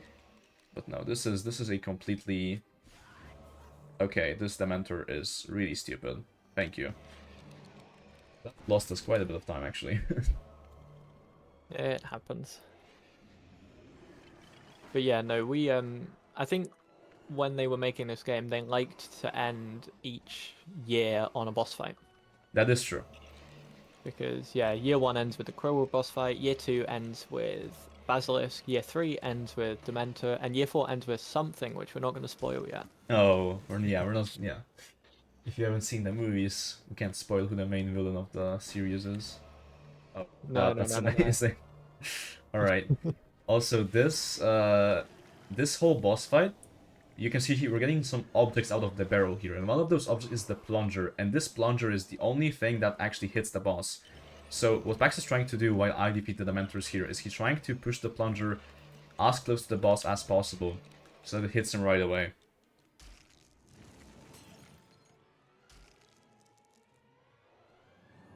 And this is the final hit. And that is the end of year 3 story. So now we have one last year of story, and then we move on to the free play section, which in my opinion, is more fun. Oh yeah, the free play section for this game is absolutely fantastic. The free play tech we have available, when we're doing kind of this run, is just absolutely fantastic. But Yeah. before that, we have 4-1, 4-1's a really unique level because it's the only level that we end with an end trigger. Yeah, so this game has a story, has a very unique story progression system where the story gets progressed on the first frame of a cutscene when the level ends instead of ending it on the status screen. But for some, so that's why there is some out of bounds doors in this game that we cannot use because they just don't progress the story. But this level, this next room, has an out of bounds door that doesn't end the level. It just takes you out of the level into Hogwarts. Drop out. And when we hit that door, for some reason, it does progress the story and it counts this level as completed. But we don't really know why, but yeah, it's a really nice thing because it skips a boss fight, which is a really difficult boss fight. But yeah, the door is here out of bounds and you can just barely hit it if we jump right there. Very nice. Yeah, that door, that entire thing with 4-1 is incredibly weird because you don't actually. Search for Hermione. Yep, thank you. You if you collect a collectible, and then use the end trigger to exit that level, the collectible isn't saved, but the fact that you've played the story is saved, which doesn't line up with some of the other tricks we have, where you can exit the level early. But the fact that you've played the level doesn't get saved. Yeah, I don't know. It's probably if I were to guess, that level has two different finished flags. So one of them is probably the outro, and one of them is the hub cutscene, maybe. Probably some kind of a oversight or a developer mistake when making it. It either has two or it only has the one, where Yeah. it is that second cutscene, Yeah, post level cutscene. for some reason, just probably I would need to check the script for that probably, but yeah, just a cutscene that's not supposed to end it is the one that ends it. All right. Wait for the yellow. Yeah. So now this is one of the few rooms in the game that does not have split screen, for whatever reason, and we have to be really careful because this game also has a one of a kind glitch where if you're in a room with no split screen and you go outside of your camera, you get auto dropped out, which hard locks your inputs. It's one of those things that we also don't know why is a thing. But yeah, so Paxo's gonna have to kind of like manipulate the camera so I don't get dropped out there. But that went pretty smoothly. Yeah, that was pretty good. But yeah, that's our kind of break in year 4. From here on, it is quite fast paced. We're gonna start off with a bit of hub movement here, just to get ourselves into a cutscene, and then we can make our way over to dragons. And Paxo is gonna do a skip called Go Door Now. Hopefully he doesn't do it because it's a time loss, but there is kind of a funny meme in this community with this specific room. Basically, one of our glitch hunters, Los, was trying to find a way to skip that cutscene a while back, and there was just a funny person in chat constantly telling Los to go door now to hit the cutscene. And yeah, now we just kind of have that meme. Yeah, unfortunately, we didn't go door. Well, we did go door now there. Yeah, actually, but it's not a real strat, unfortunately. One of the few cutscenes in the game that you cannot skip. In standard. But yeah, now we're gonna go into Dragons, which is one of those few levels that doesn't pick up any story collectibles. But this room this level has a lot of skips. This is red skip. Skips the red dragon. You can just do a very well spaced, or you can do a very good jump out of that to kind of skip that whole section. Now we're gonna do blue skip, which requires you walking on some or jumping from some collision out of bounds to scale that wall and skip the blue dragon. Also, I forgot to mention that a red skip also skips the green dragon, so there's supposed to be 3 dragons and we skip all of them. Yeah, no, this room, the intended way is like 3-4 minutes or something. Yeah, It's ridiculous. it's insane. We're gonna see some of it later on in free play, but fortunately we don't have to worry about it in story. So yeah, I drop back in now, and there is a skip which we could have potentially done to do this last room one player as well, but it is too difficult at the moment to contemplate going for. It's an incredibly tough trick. Yeah, it's a tough trick. That also the fact is that none of us have really practiced it. I haven't even touched it. I've only seen it, so I this is went a for it trick in some of that my bad hundos, but yeah, this is something that might be implemented later down the road, but definitely not now. Especially since it only saves around how much is it, like 20? 15, I want to say. Yeah, 15, 20. But yeah, it involves scaling some walls and kind of navigating along a very thin edge in order to be able to make it over this fence or this bridge that gets dropped down. Mm-hmm. And yeah, it's incredibly tough. I've done it a few times, but yeah, it's not the one.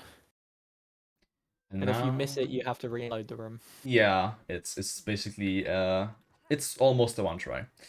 Yeah. Now we're gonna go to learn into the last lesson of this run, which is Reducto, the kind of the spell that most casual players are most looking forward to because of how many things it unlocks. And it's unlocked as the last spell, which is a little bit of a cruel thing from the developers, I'm not gonna lie. But it makes But it's sense. everyone's favorite. It's Yeah. everyone's favorite blow up stuff spell. Yeah, I mean, I know as a kid, I really looked forward to unlocking the spell in both the games, really, Yeah, because absolutely. it's just the most fun one. Oh, nice launch. That was interesting.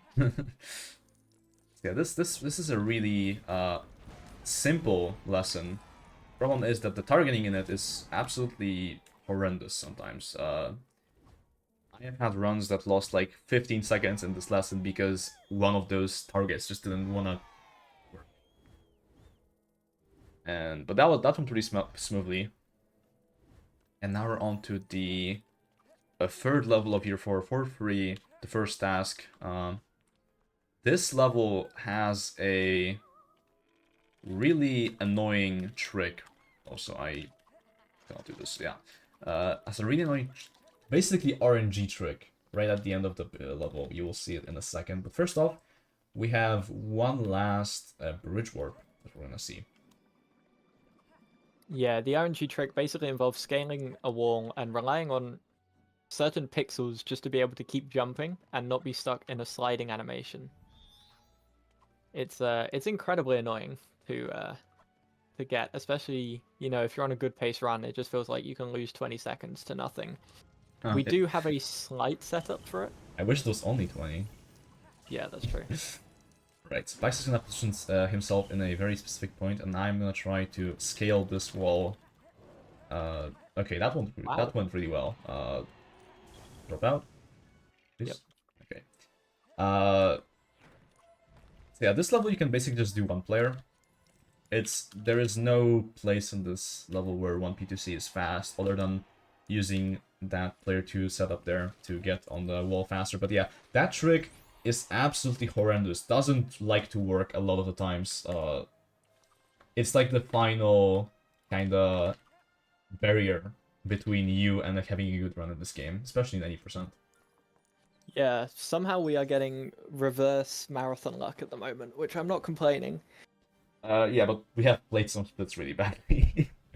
Yeah. Which is kind of the trade-off. Now I'm gonna try to shoot Immobilis at Hermione here, which now the dragon's gonna kill Hermione and work her a little bit further ahead. Basically, in this section, if a player dies, if an AI player dies, they try to like kind of work to the next point. Sometimes that next point can be ahead of where you currently are, which is might save time sometimes, but the dragon did get stuck there, so I think I'm gonna get a warp. And we actually have a crest here in this auto-scroller, which is really important to get, because it saves probably around 2 minutes. Or, not 2 minutes, but probably a minute. Just good 45 seconds, I'd say. Yeah. Actually, yeah, because otherwise you have to do the whole auto scroller again to that point. You Yeah. do basically get to the end of the previous room for the third crest. Yeah, I forgot you got Fang in the replay, so that's a little bit shorter. But yeah, so that was one crest in that level. Now we're going to 4-4, which is gonna have two crests. But before we go to 4-4, we actually have to take a detour to watch a cutscene. And after that cutscene, the level gets unlocked. But yeah, Yeah, something about the progression in this game that you can't just immediately go to a room before the before you've watched a cutscene. If there's a cutscene before it, you can't immediately go to the level. yeah, this game follows a really linear progression. You cannot skip parts of it unless you do some skips that any percent run uses to just completely like bypass some cutscenes, but not for this run. Yeah. Yeah. Now this next level is basically just all cool two-player strats. No boss fight or anything. No running away from a dragon. Kind of similar to the level we had before that, 4-2. Yeah, I mean, one of the things that's kind of very important in this level, and one thing to pay attention to, is that I'll be playing as Moaning Myrtle for most of this level.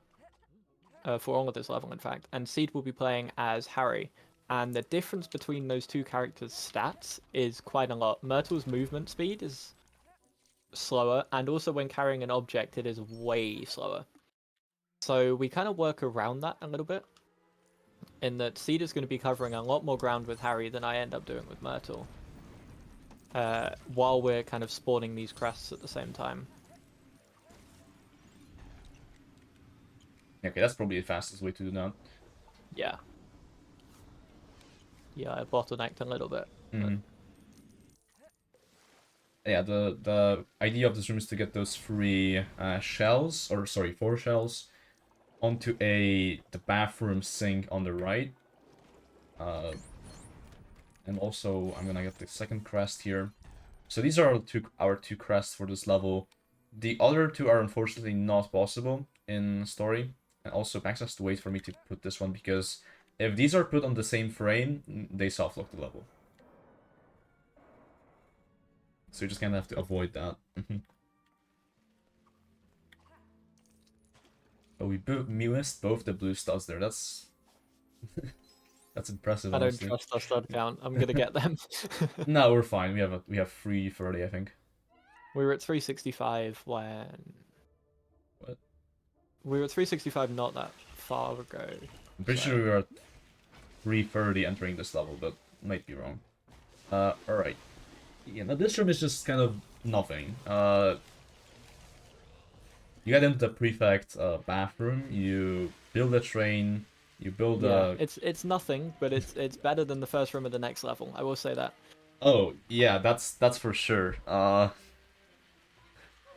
yeah, no, we kind of start off here, just finishing off this little bit We here, got destroyed by the scorpion. and then we just wait for this to fill up. And yeah, that's kind of the end of the level. This is a very short level. Even if you do everything 100% intended, it's a very short level. Mm-hmm. I mean, we basically played the level 100% intended, so... Yeah. And now we're gonna go into the Black Lake, the second to last level of this story, which is gonna have 2 crests, and because of those 2 crests, we are not gonna be able to do the big skip in this level. This is the only water level of this game. Thankfully. Yeah, thankfully, because the mechanics are absolutely terrible. But yeah, the whole kind of water spline is 2D, and however, some spells, if you shoot one player with a spell, they go out of that 2D. So if you kind of like shoot your player against the wall repeatedly, they will eventually clip out of bounds. But that is used to skip the whole room 1 in any percent. However, this room has a lot of stuff for some crests that can be collected then in later rooms, which means doing this skip is basically slower in this category. So first off, we're going to be getting those 9 shells here. And Max is also gonna be backtracking here to get some guys from the water. I don't think we're Yeah, missing any, are we? not so far, I That's don't the think. fourth one. Yeah, and then down below you is the fifth one. Mm-hmm. Yeah, no, that should be good. Yep. And these shells really blend in. Like, it's not a very good game design, is what I will say. Yeah, no, you have to be looking out for them. I'm gonna go here. That's number 6. Yeah, and now Okay. basically Still have to, yeah, basically have to be on the other, both of us have to be on different sides of this room to be able to progress in this puzzle.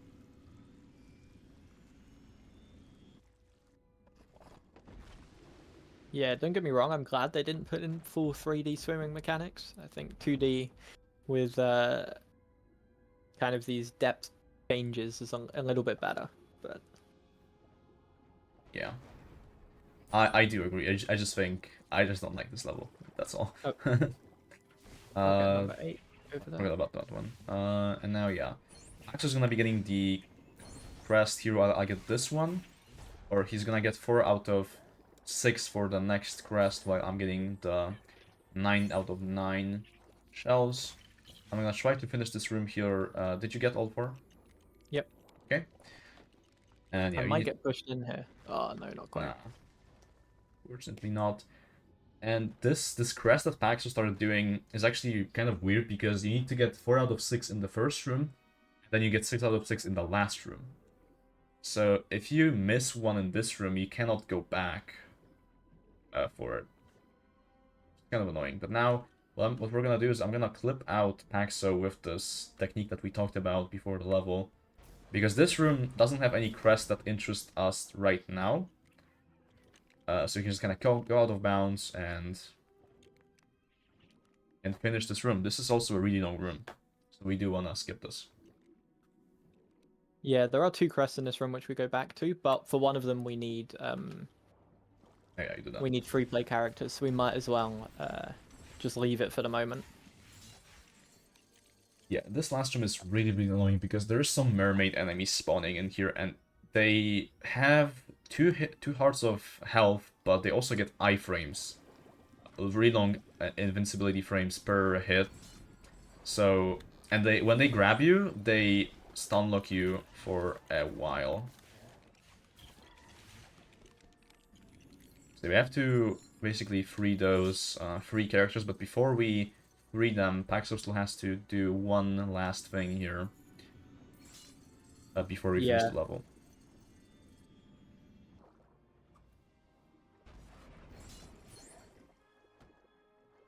But yeah, I need to make sure I get this crest, because otherwise all that hard work has been for nothing.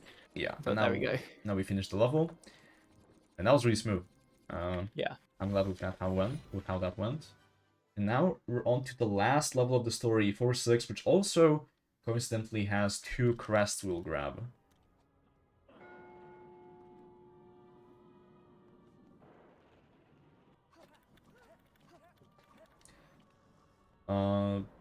Yeah, first off, we need to get to the top of the staircase, and this staircase is not really able to be built before before we get Reducto. You can technically do this all before this this level, but it's just not fast in the speedrun. But as a casual player, you can go here early in year 4. And now we have to shoot down these pixies. And once we get to Dumbledore's office, that's where the level starts.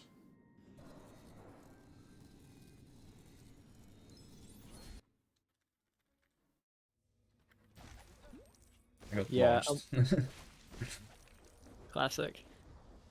You were But yeah, saying? what we're going to see with this level is, at least it starts off with these kind of, I guess, maze sections where you've got to go a certain set of directions in order to be able to progress through each phase of the maze. So this one is left, then right, then down.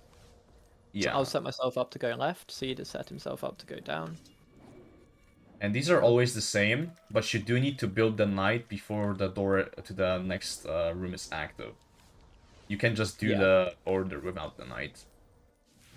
Yeah, you need to build and activate the knight, but once the knight is activated, you don't need to wait.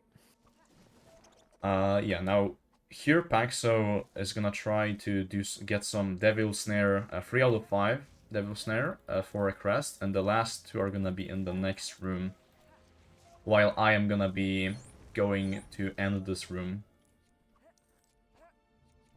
This room is really straightforward, you just have to like wait on the maze cycle there.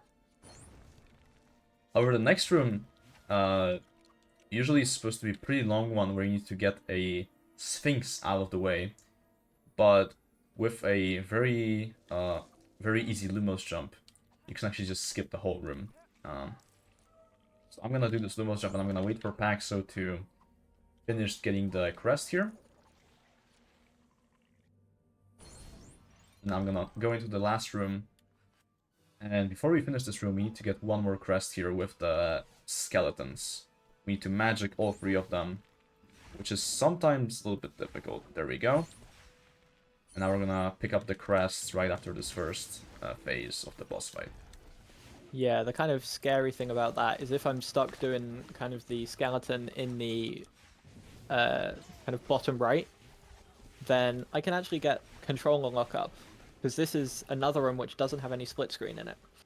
So it can be very worrying sometimes, but thankfully we're all good. And that is the any % portion of this run done. Yeah.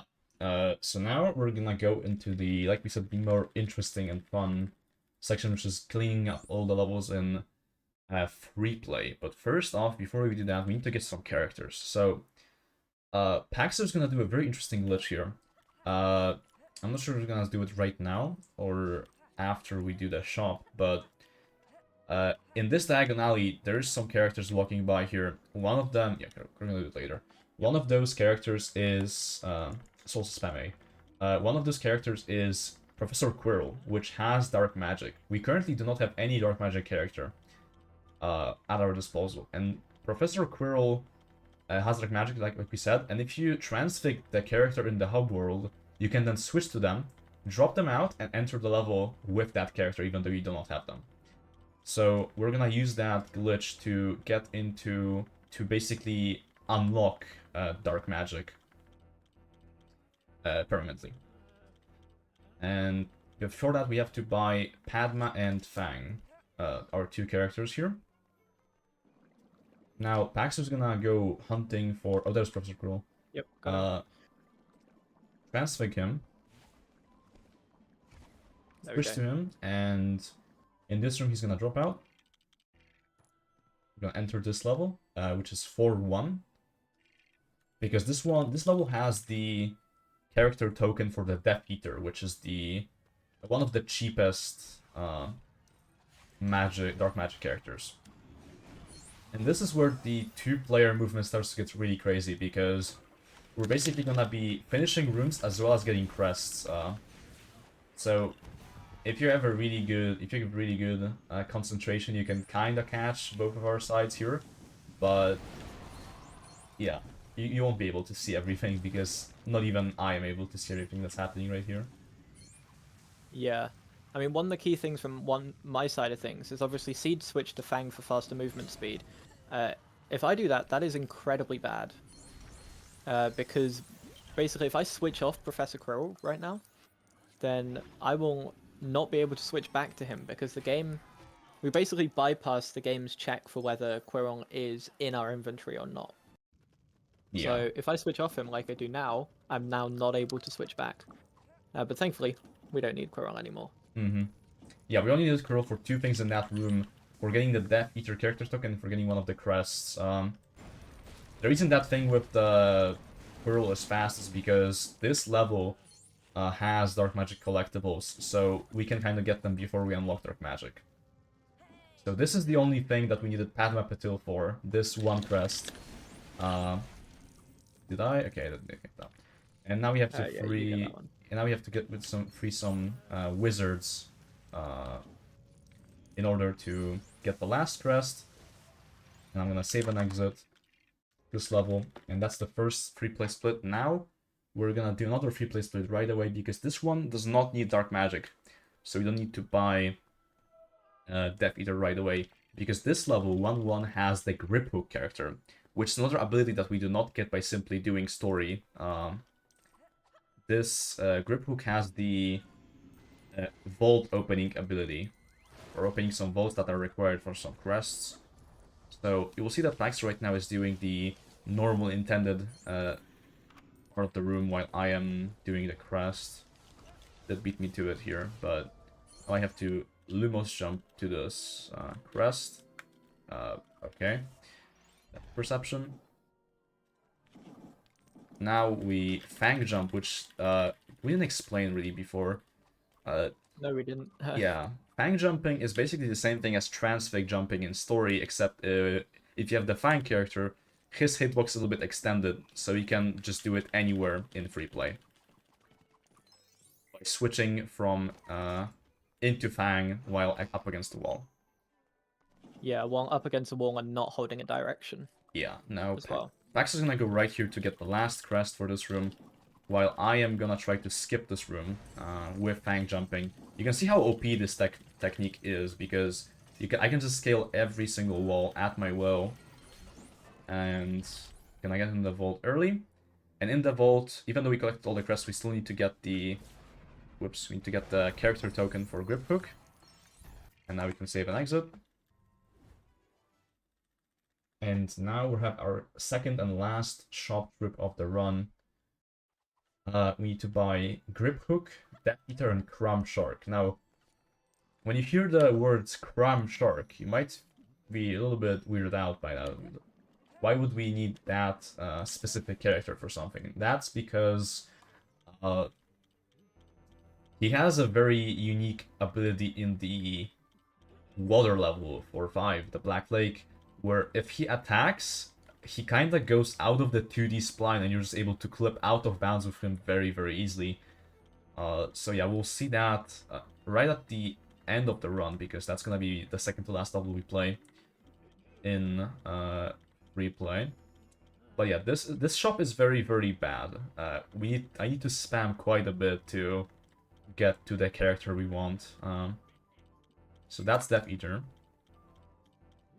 That's Grip Hook. And now we just need Crumb Shark, who is at the end.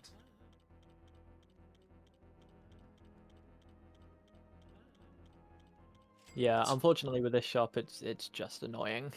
Yeah, but we do have a co-op strat where I am kind of scrolling through the menu while Paxo is spamming the buy button so that he buys the character that he...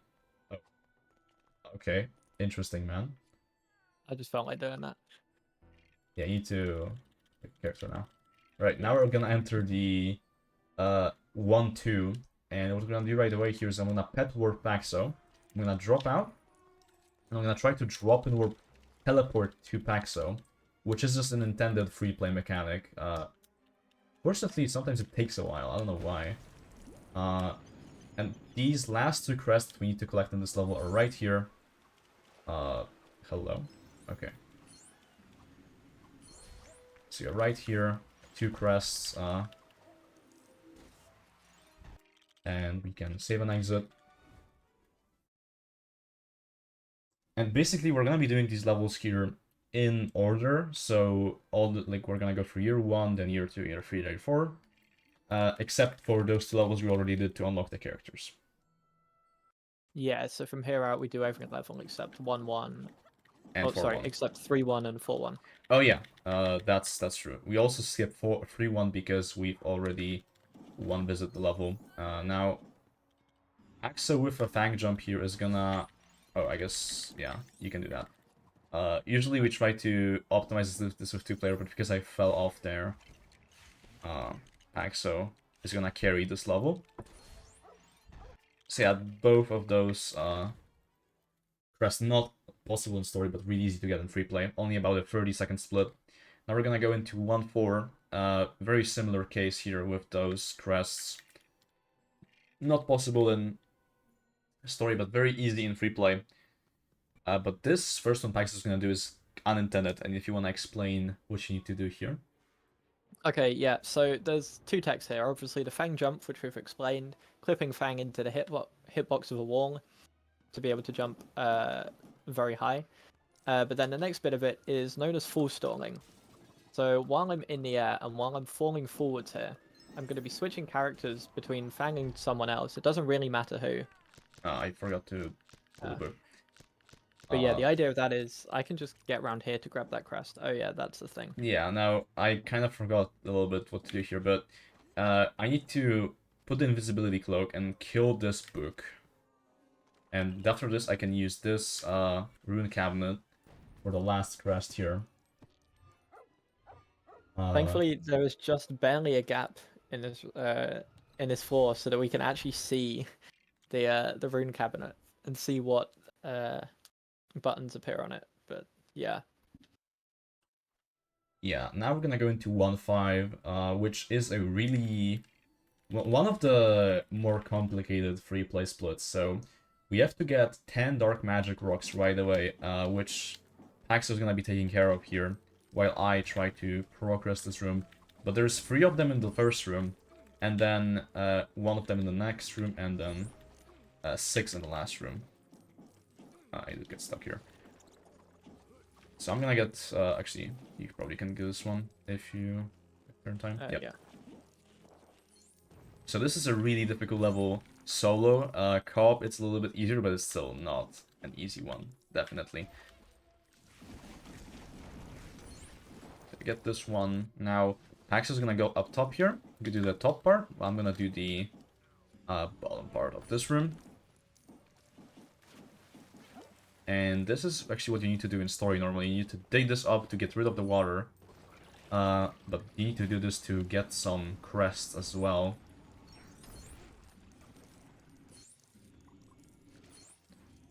I need to magic 6 fish into the middle here. I also need to shoot this chest, and Paxo is about to do his final magic rock. Oops, I didn't get that one. Now, this is the final crest. And that's the level. Now we go into the last level of year 6. Or, sorry, year 1, 1-6. Yep, wrong game. Now this level, we didn't collect any collectibles in story, so we're gonna have to get all of them in free play. First off, we need to play this room again. If Paxo manages to get the skip again, which looks like he did Not not. quite. I was gonna That say, archway is in just the wrong place. yeah.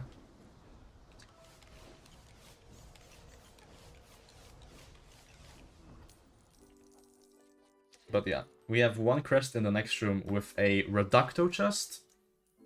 After that, we have a crest in the next room. So, and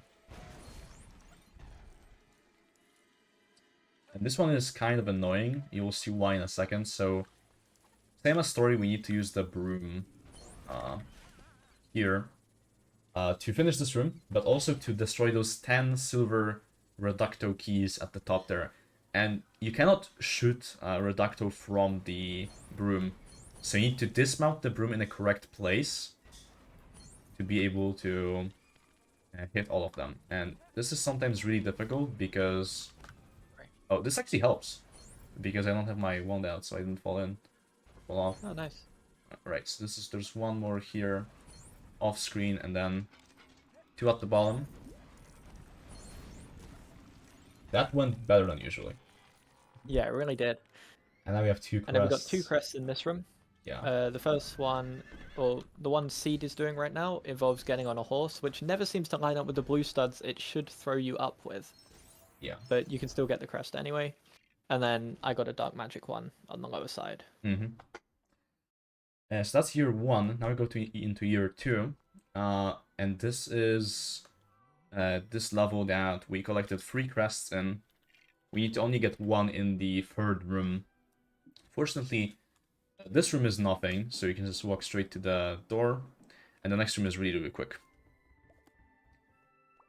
Yeah, this room, a bit of an interesting thing about free play is this is another room with a fixed camera.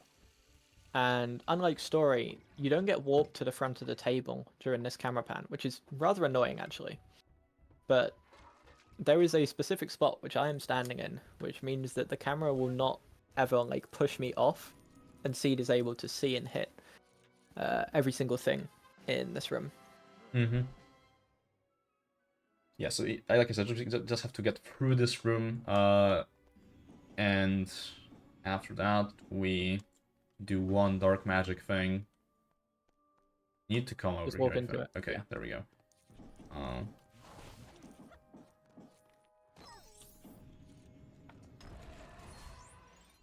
There we go. And now we that's the level. Now we go into the next one. This one's a little bit longer because we actually have to go through the whole level, but it is a lot faster in free play. So this is Dobby's plan. Now, because we have Fang, who has faster movement, the jump that I struggled quite a bit in the story here is gonna be a lot easier for me to do. Pax is also gonna try to do some shenanigans.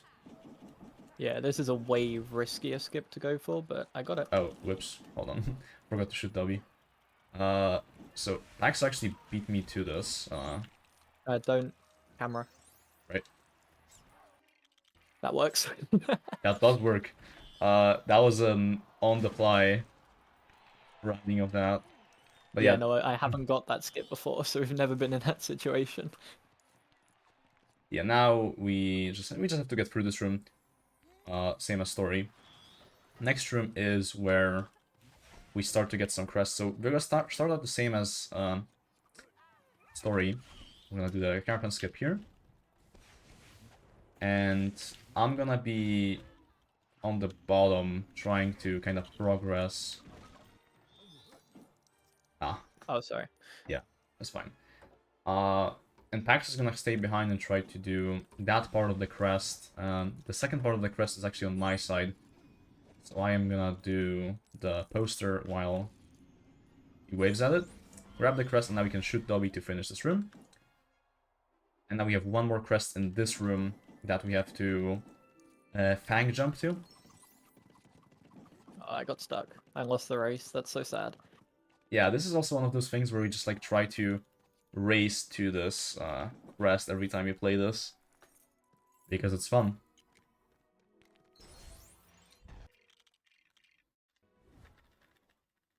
So that's level. Now we go into also a level that we have to play actually some of it.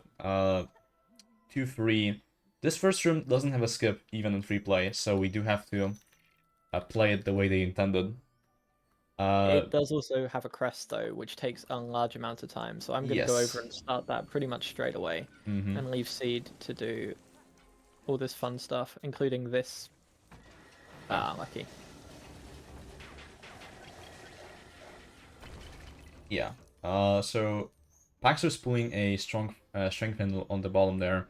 Has to build this plunger and ride it over six Sorry. over me, I suppose now. 6 different goo stains on the floor to get a crest. While I try to finish the room.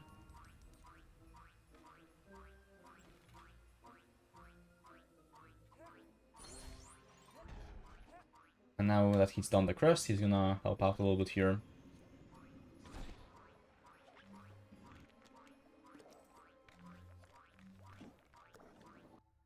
In this next room, same as story, Pet recall through the door, except Paxer's doing it this time because he's faster. And now this is the final crest we need to get on this level. Now we're gonna go into one of the shortest replay splits, 2-4. So we mentioned we got 3 crests here in story.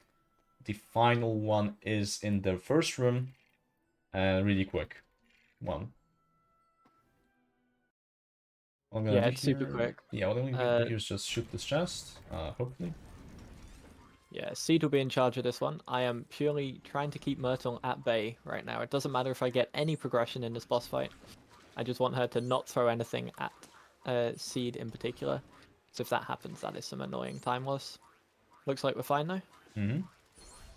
Nice. Right.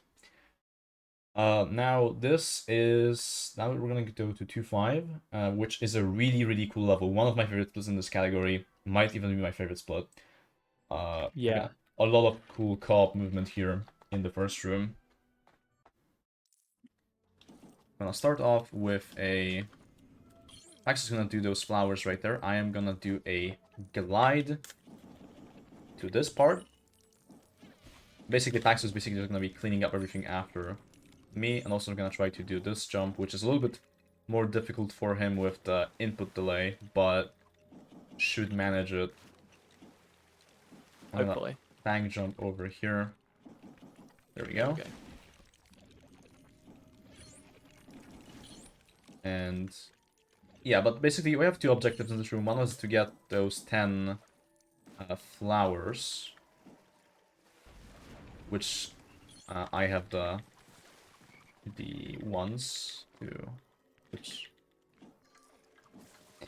And while Pax is gonna be doing the other crest in this room, which is this race, and I'm gonna try to stay on the wall. Okay, wow.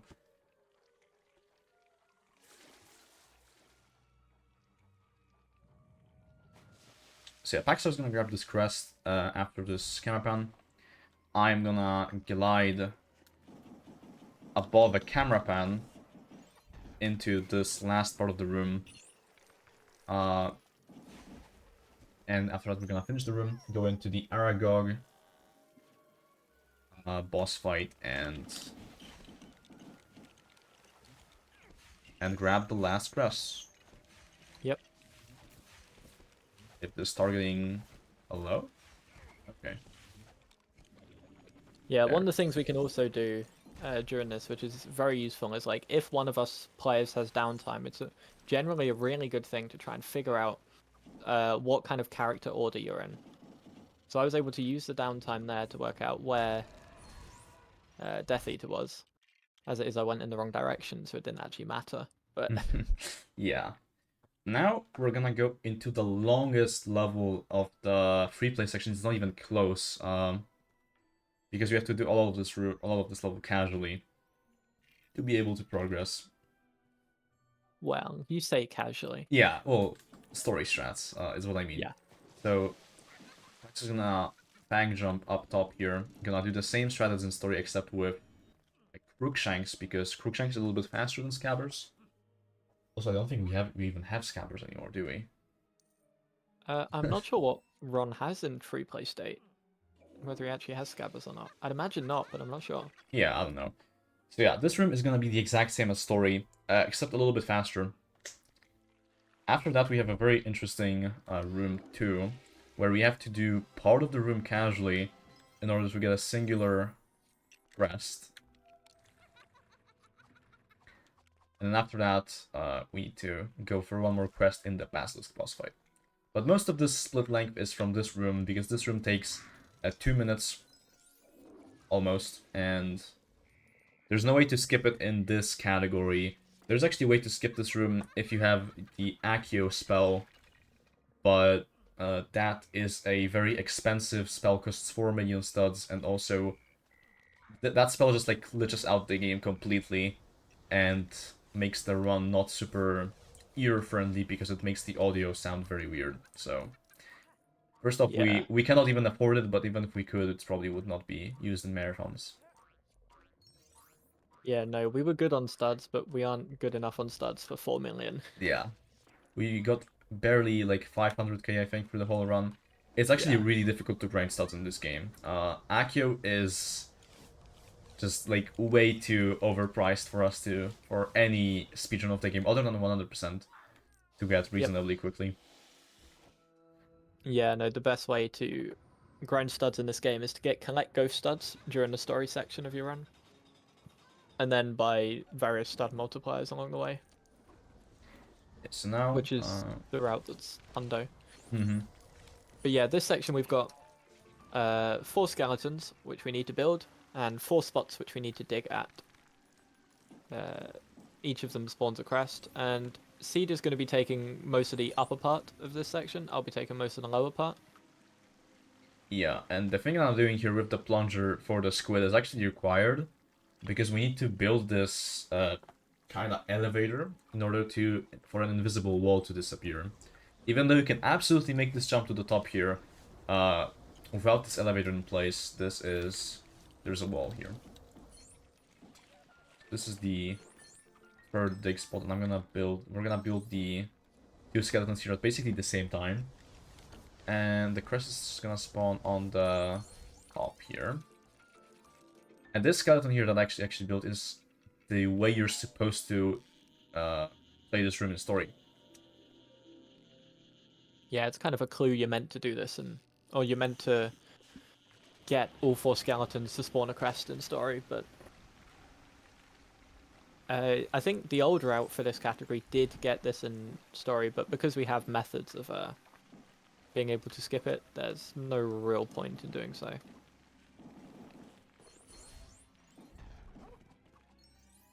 Yeah, so that was the 4th dig for the crest, and now we have to do this reductive target built this birdhouse, and that is the 4th crest. Like I said, the longest level in free play by a lot. Now we're gonna go into year 3, and we're gonna skip 3-1 in free play because we already one visit that one in story. Yeah, instead, we only have 10 levels to go at this point now, so we've done well over half. Yeah, about 20 minutes left. So now what we're going to do here is... explain. Seed is going to go for a risky strat here with full stalling to try and get a bit further ahead.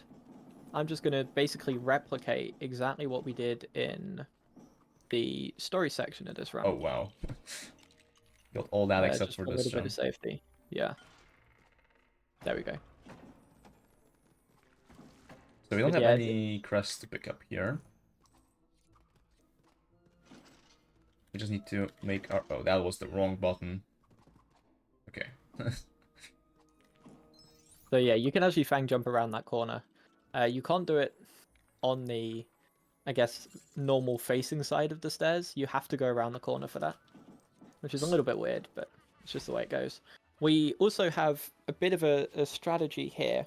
Basically, we've got to go to the end of this room and then come back. And theoretically, we can activate this camera pan kind of any time we want. But we want to activate it early because it means we can take a slightly shorter line to go up and over this particular area here. And then we can use that to go back and knock over those bowling pins for a crest.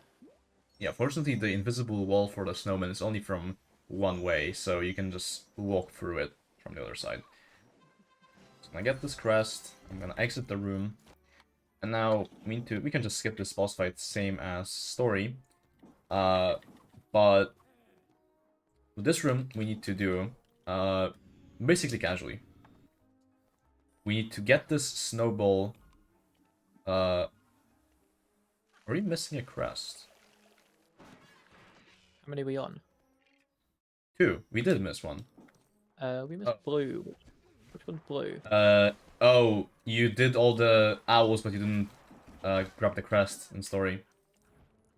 Okay. That's a huge time loss, but we can't head back beyond the Malfoy fight, so we'll get this one and then go back. Yeah.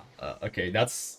I don't know how we realize this now, but okay, we're gonna have to play this level again to get that one crest. That's the first time we ever missed a crest in story. Quite unfortunate. That's surprising, yeah.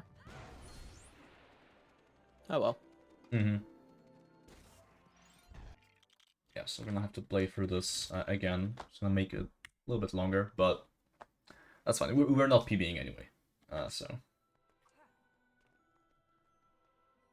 Right. So now we're gonna have to play through the first room and the second room normally, or I guess as normal as this is.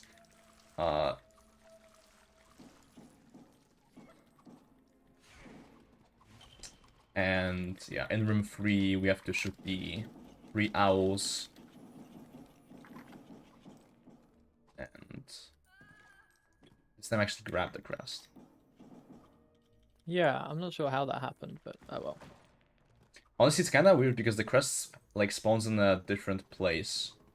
Yeah, that might have been it. Than what you... Oh, we also had that... Oh, I know what happened. It's because I got stuck with Harry, so he helped me get unstuck, and you guys kind of just forgot about the Oh, crest. yeah. Yeah, that'll do it. Right. We can just do this. Yeah, the one thing we don't want to do here is, even though it looks like it would be faster, is to shoot 2 of these owls at once. Because that completely glitches out the game, camera pan-wise. It's very bad. Mm-hmm.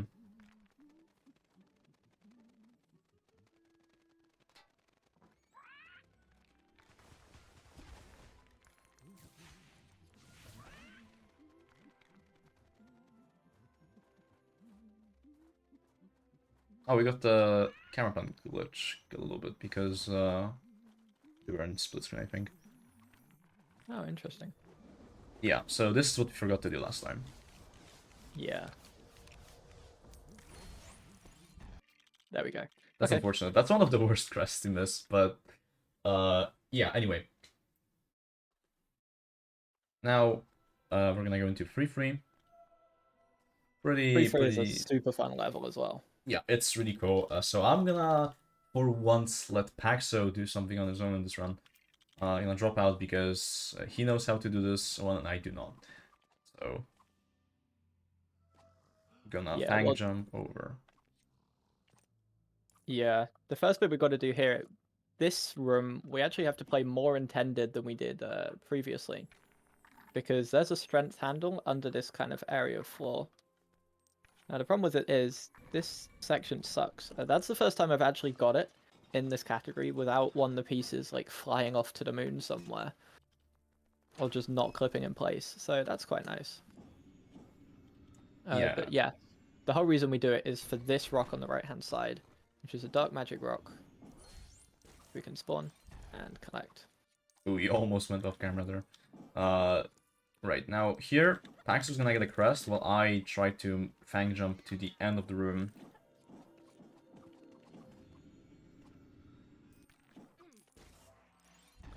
There we go. And now, final crest, we need to... Okay, yeah. We need to get the Death Eater to this painting. This is a Slytherin painting. You need to wave out as a Slytherin character, but Death Eater counts as a Slytherin character, so we'll need to go out of our way to buy another character. Now, this level, this is 3-4, and again, this is really difficult. Has the same skip as Story did in the first room. So Pax is gonna go dig up a crest right away on the left here. I am gonna be doing, gonna be trying to do the skip. But I need to wait for him to get this crest and then drop out, because otherwise the camera is really weird here. But now I can fang jump. And do the same thing. And actually get this first try this time. That was really clean. Now, because we did this jump in story, we need to grab this crest in free play. So Pax is gonna drop down here and drop out. I am gonna do this jump, which is a lot easier in free play, with Fang. Yeah, Fang has a way higher running speed. But also gets stuck in places, like you can see. Okay, wow. And we can skip this with a Fang jump here, which I think Paxo forgot about for a second. Nah, definitely not. And now I'm gonna transfig Paxo here, and we're gonna do the same transfig clip as in story.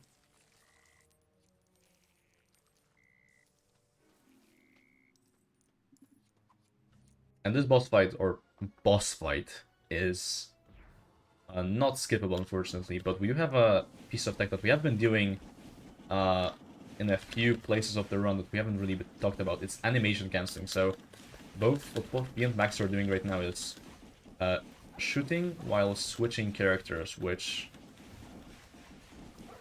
really speeds up the shooting animation, as you can see.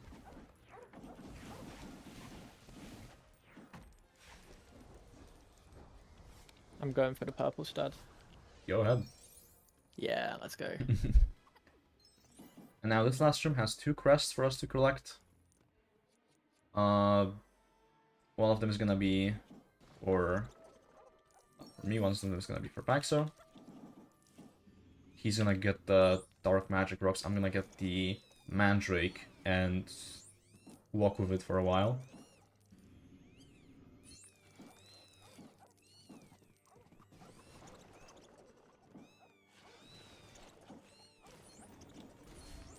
Oh, that was actually really cool. Usually I'm the bottleneck here, but I got a really good mandrake. Alright, so now 2 more levels in this year and 4 more in the next one. 5. Sorry. Yeah. 5. Uh, this level is quite long. Do not have a skip for this room. So we need to play it same as story, except we don't have to get the ear puffs, which is because Death Eater automatically has them. Really cool free play thing.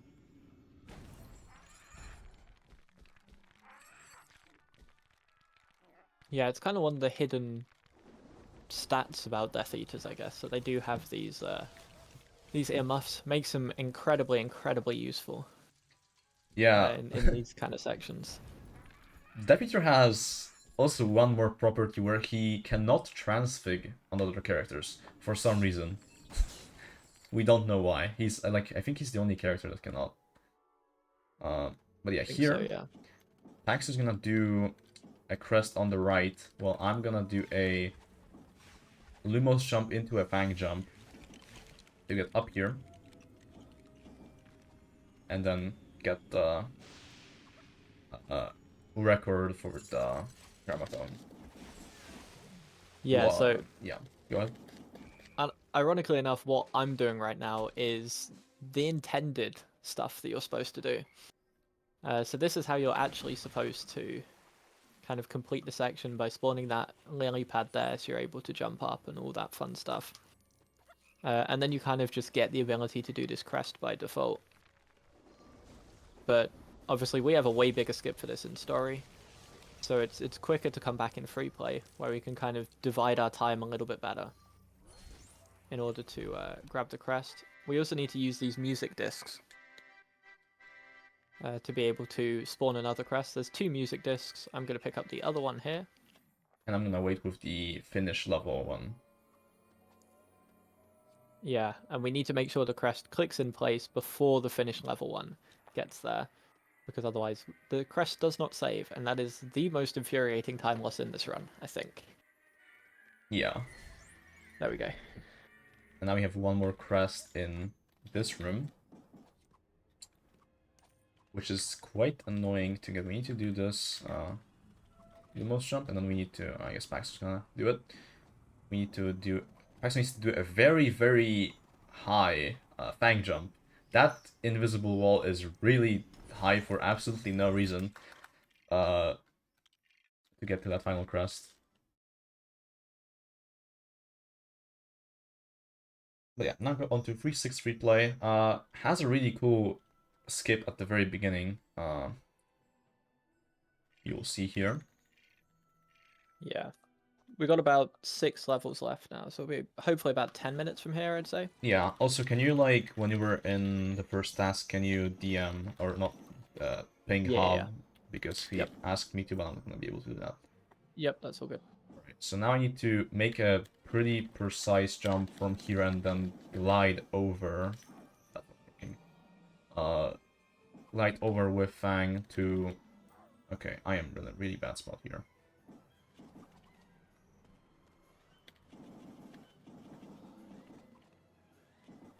Okay, I can save it.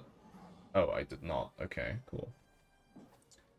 This trick is easier than it looks. I don't know why I'm struggling so much with it right now.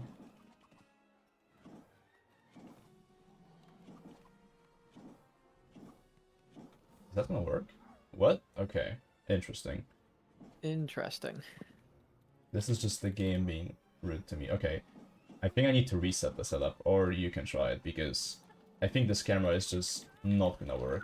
You can do it. I don't know what's happening here, though. It's just, like, pushing me off the edge. Oh. Okay, hello? There we go. Yeah. Okay, no, that still didn't work. This is a very lenient jump. I don't know what's happening. Okay, can you drop out? Might help. Yeah, Or... yeah, sure. yeah. Okay, Hey, yeah, there we go, that's working. Cool. Only lost about a minute and a half, but that's fine. That's the first time I really messed that up. That's unfortunate. But yeah, no crests in this room. Just need to enter this door like that, and this is also a pretty not fun jump, but we got it first try. Alright. Wait, the platform moved across. What? Oh. Huh. I've never seen that before, huh? Interesting. Right, The so that's... game's just hitting me. yeah, gonna get that crest, and now we need to destroy some reducto objects here. For the last one, I'm gonna get trolled by the Dementor. Okay, can you go away? Thank you. Paxo's gonna get the last two, help you out. Thank you. Yeah, there we go. Alright. A little bit of a throw in that level, that's fine. But yeah, we've got 5 levels left now. Yeah, now we're gonna go into year First 4. one, Dragons, which is my personal favorite level. What you're going to see is 2 very different, like completely independent routes from the 2 of us right here. But we've got some common goals we want to achieve. Those 9 lamps are absolutely one of them. Uh-oh, that was close. Yeah. But then all the 4 crests for this level are in this room and this room only. So you can pay attention to either side of it, side of the split screen here. I'm gonna be trying to focus so is Paxo. I think he has a little bit more of a chill route, so...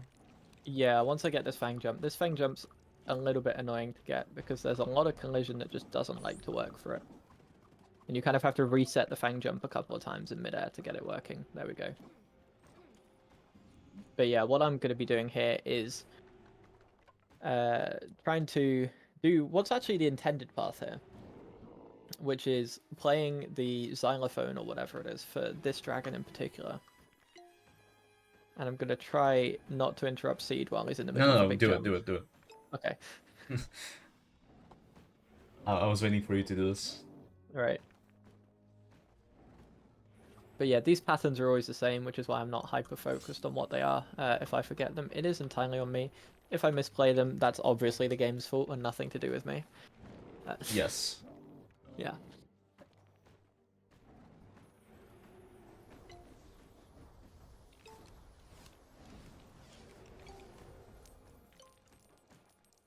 Whoa, I think your camera pan started and my like momentum that I had on the drumstick or whatever just threw it to the right key. Okay, interesting.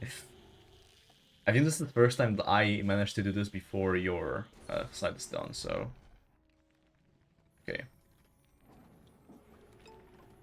And then yeah, for me to spawn this crest, I have to hit the yellow key 5 times because the Zs are yellow colored. You have one more lamp, I think, yeah. Yep. And I have a Fang jump to do here to get to this final crest. There. And that's the level. Yeah, very nicely done. That's a 20-second goal, though. Holy shit. Yeah, that doesn't surprise me. Yeah, now we have 4 levels left.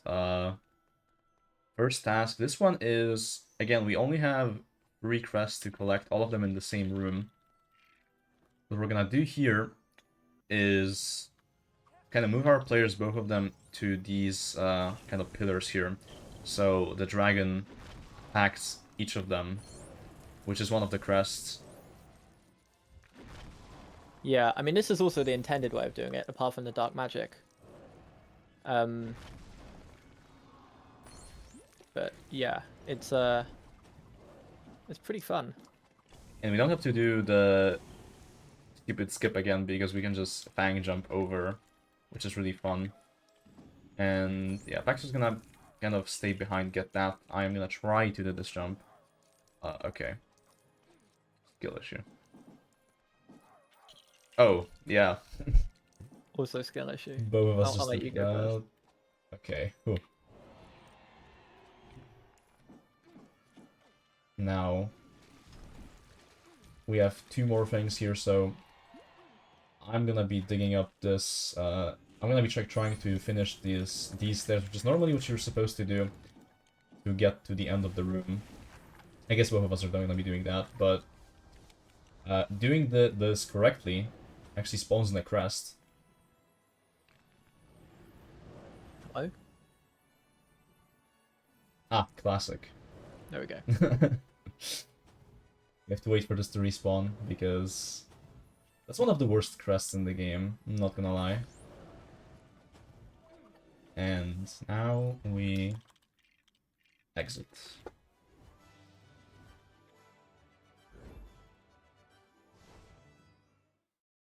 Yeah. So yeah, we have 3 levels left now. They are, well, 2 of them are quick levels, and then the other one's 4-5. Yeah, around 5 minutes from now, maybe less. Yep. So 4-4 here. Hello? Oh, sorry. I was messaging Have. Yeah.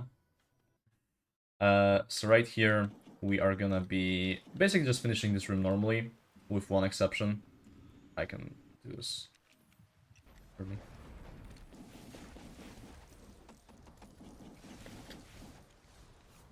Yeah, there's one small exception here, and that is there will be a crest appearing in this like water tank, which is kind of over here.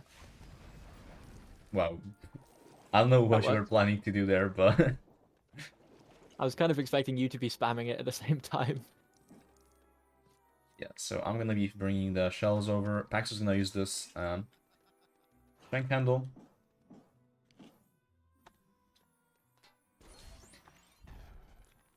And we have one more crest in this next room with a book puzzle.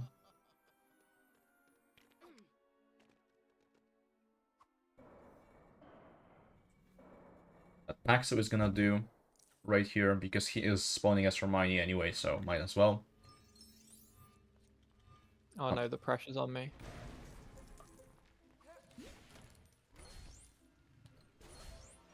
And I'm gonna spawn in a character token that we do not need, but I'm just always spawning it in for fun.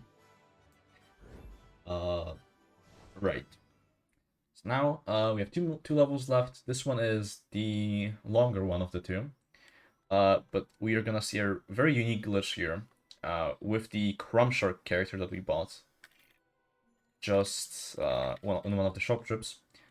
Both of us are gonna switch to Crumb Shark, and we're gonna attack at the floor here, and it's gonna clip us right through, like that. Yeah, and then we use Fang here because Fang is the fastest swimmer. Yeah. And we can just swim out of bounds to the end of the room and then clip back in bounds to skip it. And we have we have 2 crests to get in room 2, like we mentioned in story, that we couldn't get in story. So now we're gonna switch back to Crumb Shark, and we're gonna clip back in. Now I'm gonna also do a Crumb Shark clip at the top here, while Paxo is getting this crest. It's gonna be a camera pan.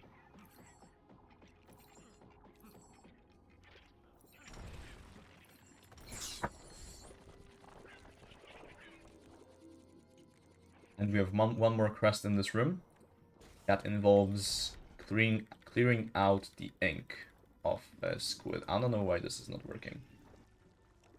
Can I clip? Yeah, sometimes that one just likes I to be annoying. cannot. I'll be Okay. honest. Okay, well that doesn't matter that much. So we have to Yeah. shoot this eye here. And it's gonna spawn in some ink all over the tunnel on the right here. And we have to clear out that ink with Lumos to get a crest.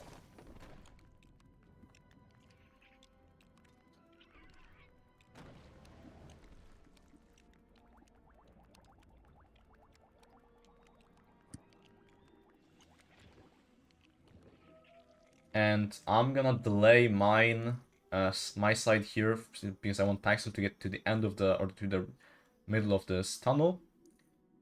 So what that will achieve is he's gonna pick up this crest during the caravan, hopefully. So that means after the caravan is finished, we can just exit out. Yeah, we so we have 1 level left now. Yep, around 1 minute to go if we play this really well. Yeah. And you're gonna see a replay exclusive skip here in this last level. So we did confirm that we're at 23 out of 24 crests right now, so that's very good. What I'm gonna try to do is I'm gonna hang jump behind the wall where you would end this maze, and then do a pet recall through the door. And what that does is it hits the proper transition instead of the maze one. It works only in the first and the third one, so this one we have to do normally. And in this one, I am also gonna be doing the fang jump here to get behind, and then pet recall through to skip this. Now, I am gonna be trying to also do a fang jump here to get over everything, and Pax is gonna get the second to last crest of this run. Right there. Oops. And I have the last crest here. The time is coming up once I get this final crest in a couple of seconds. Once it clicks into is when the time ends. So 3, 2, 1, and done. Let's go, GG. That was an alright run for LEGOthon. So yeah, we're gonna save and exit here and confirm that we did actually get all of those crests. 24 out of 24. That is every single crest in this game in around 2 hours and 36 minutes according to my time. So yeah, that was really good. Hope you guys, we're gonna make it quick here. Hope you guys enjoyed this run. If you have anything to say here, Paxo. Not really, other than football's coming home. The game's just started. All right. Hope you guys enjoyed watching the game or the next run. Next run is Galador. Don't know the whole title of the game, but pretty exciting run. So make sure to stick around. And also after that, get around. I am also gonna be back running Lego Marvel Super Heroes 2. So yeah, make sure to stick around for the rest of the marathon and take it away, Hav.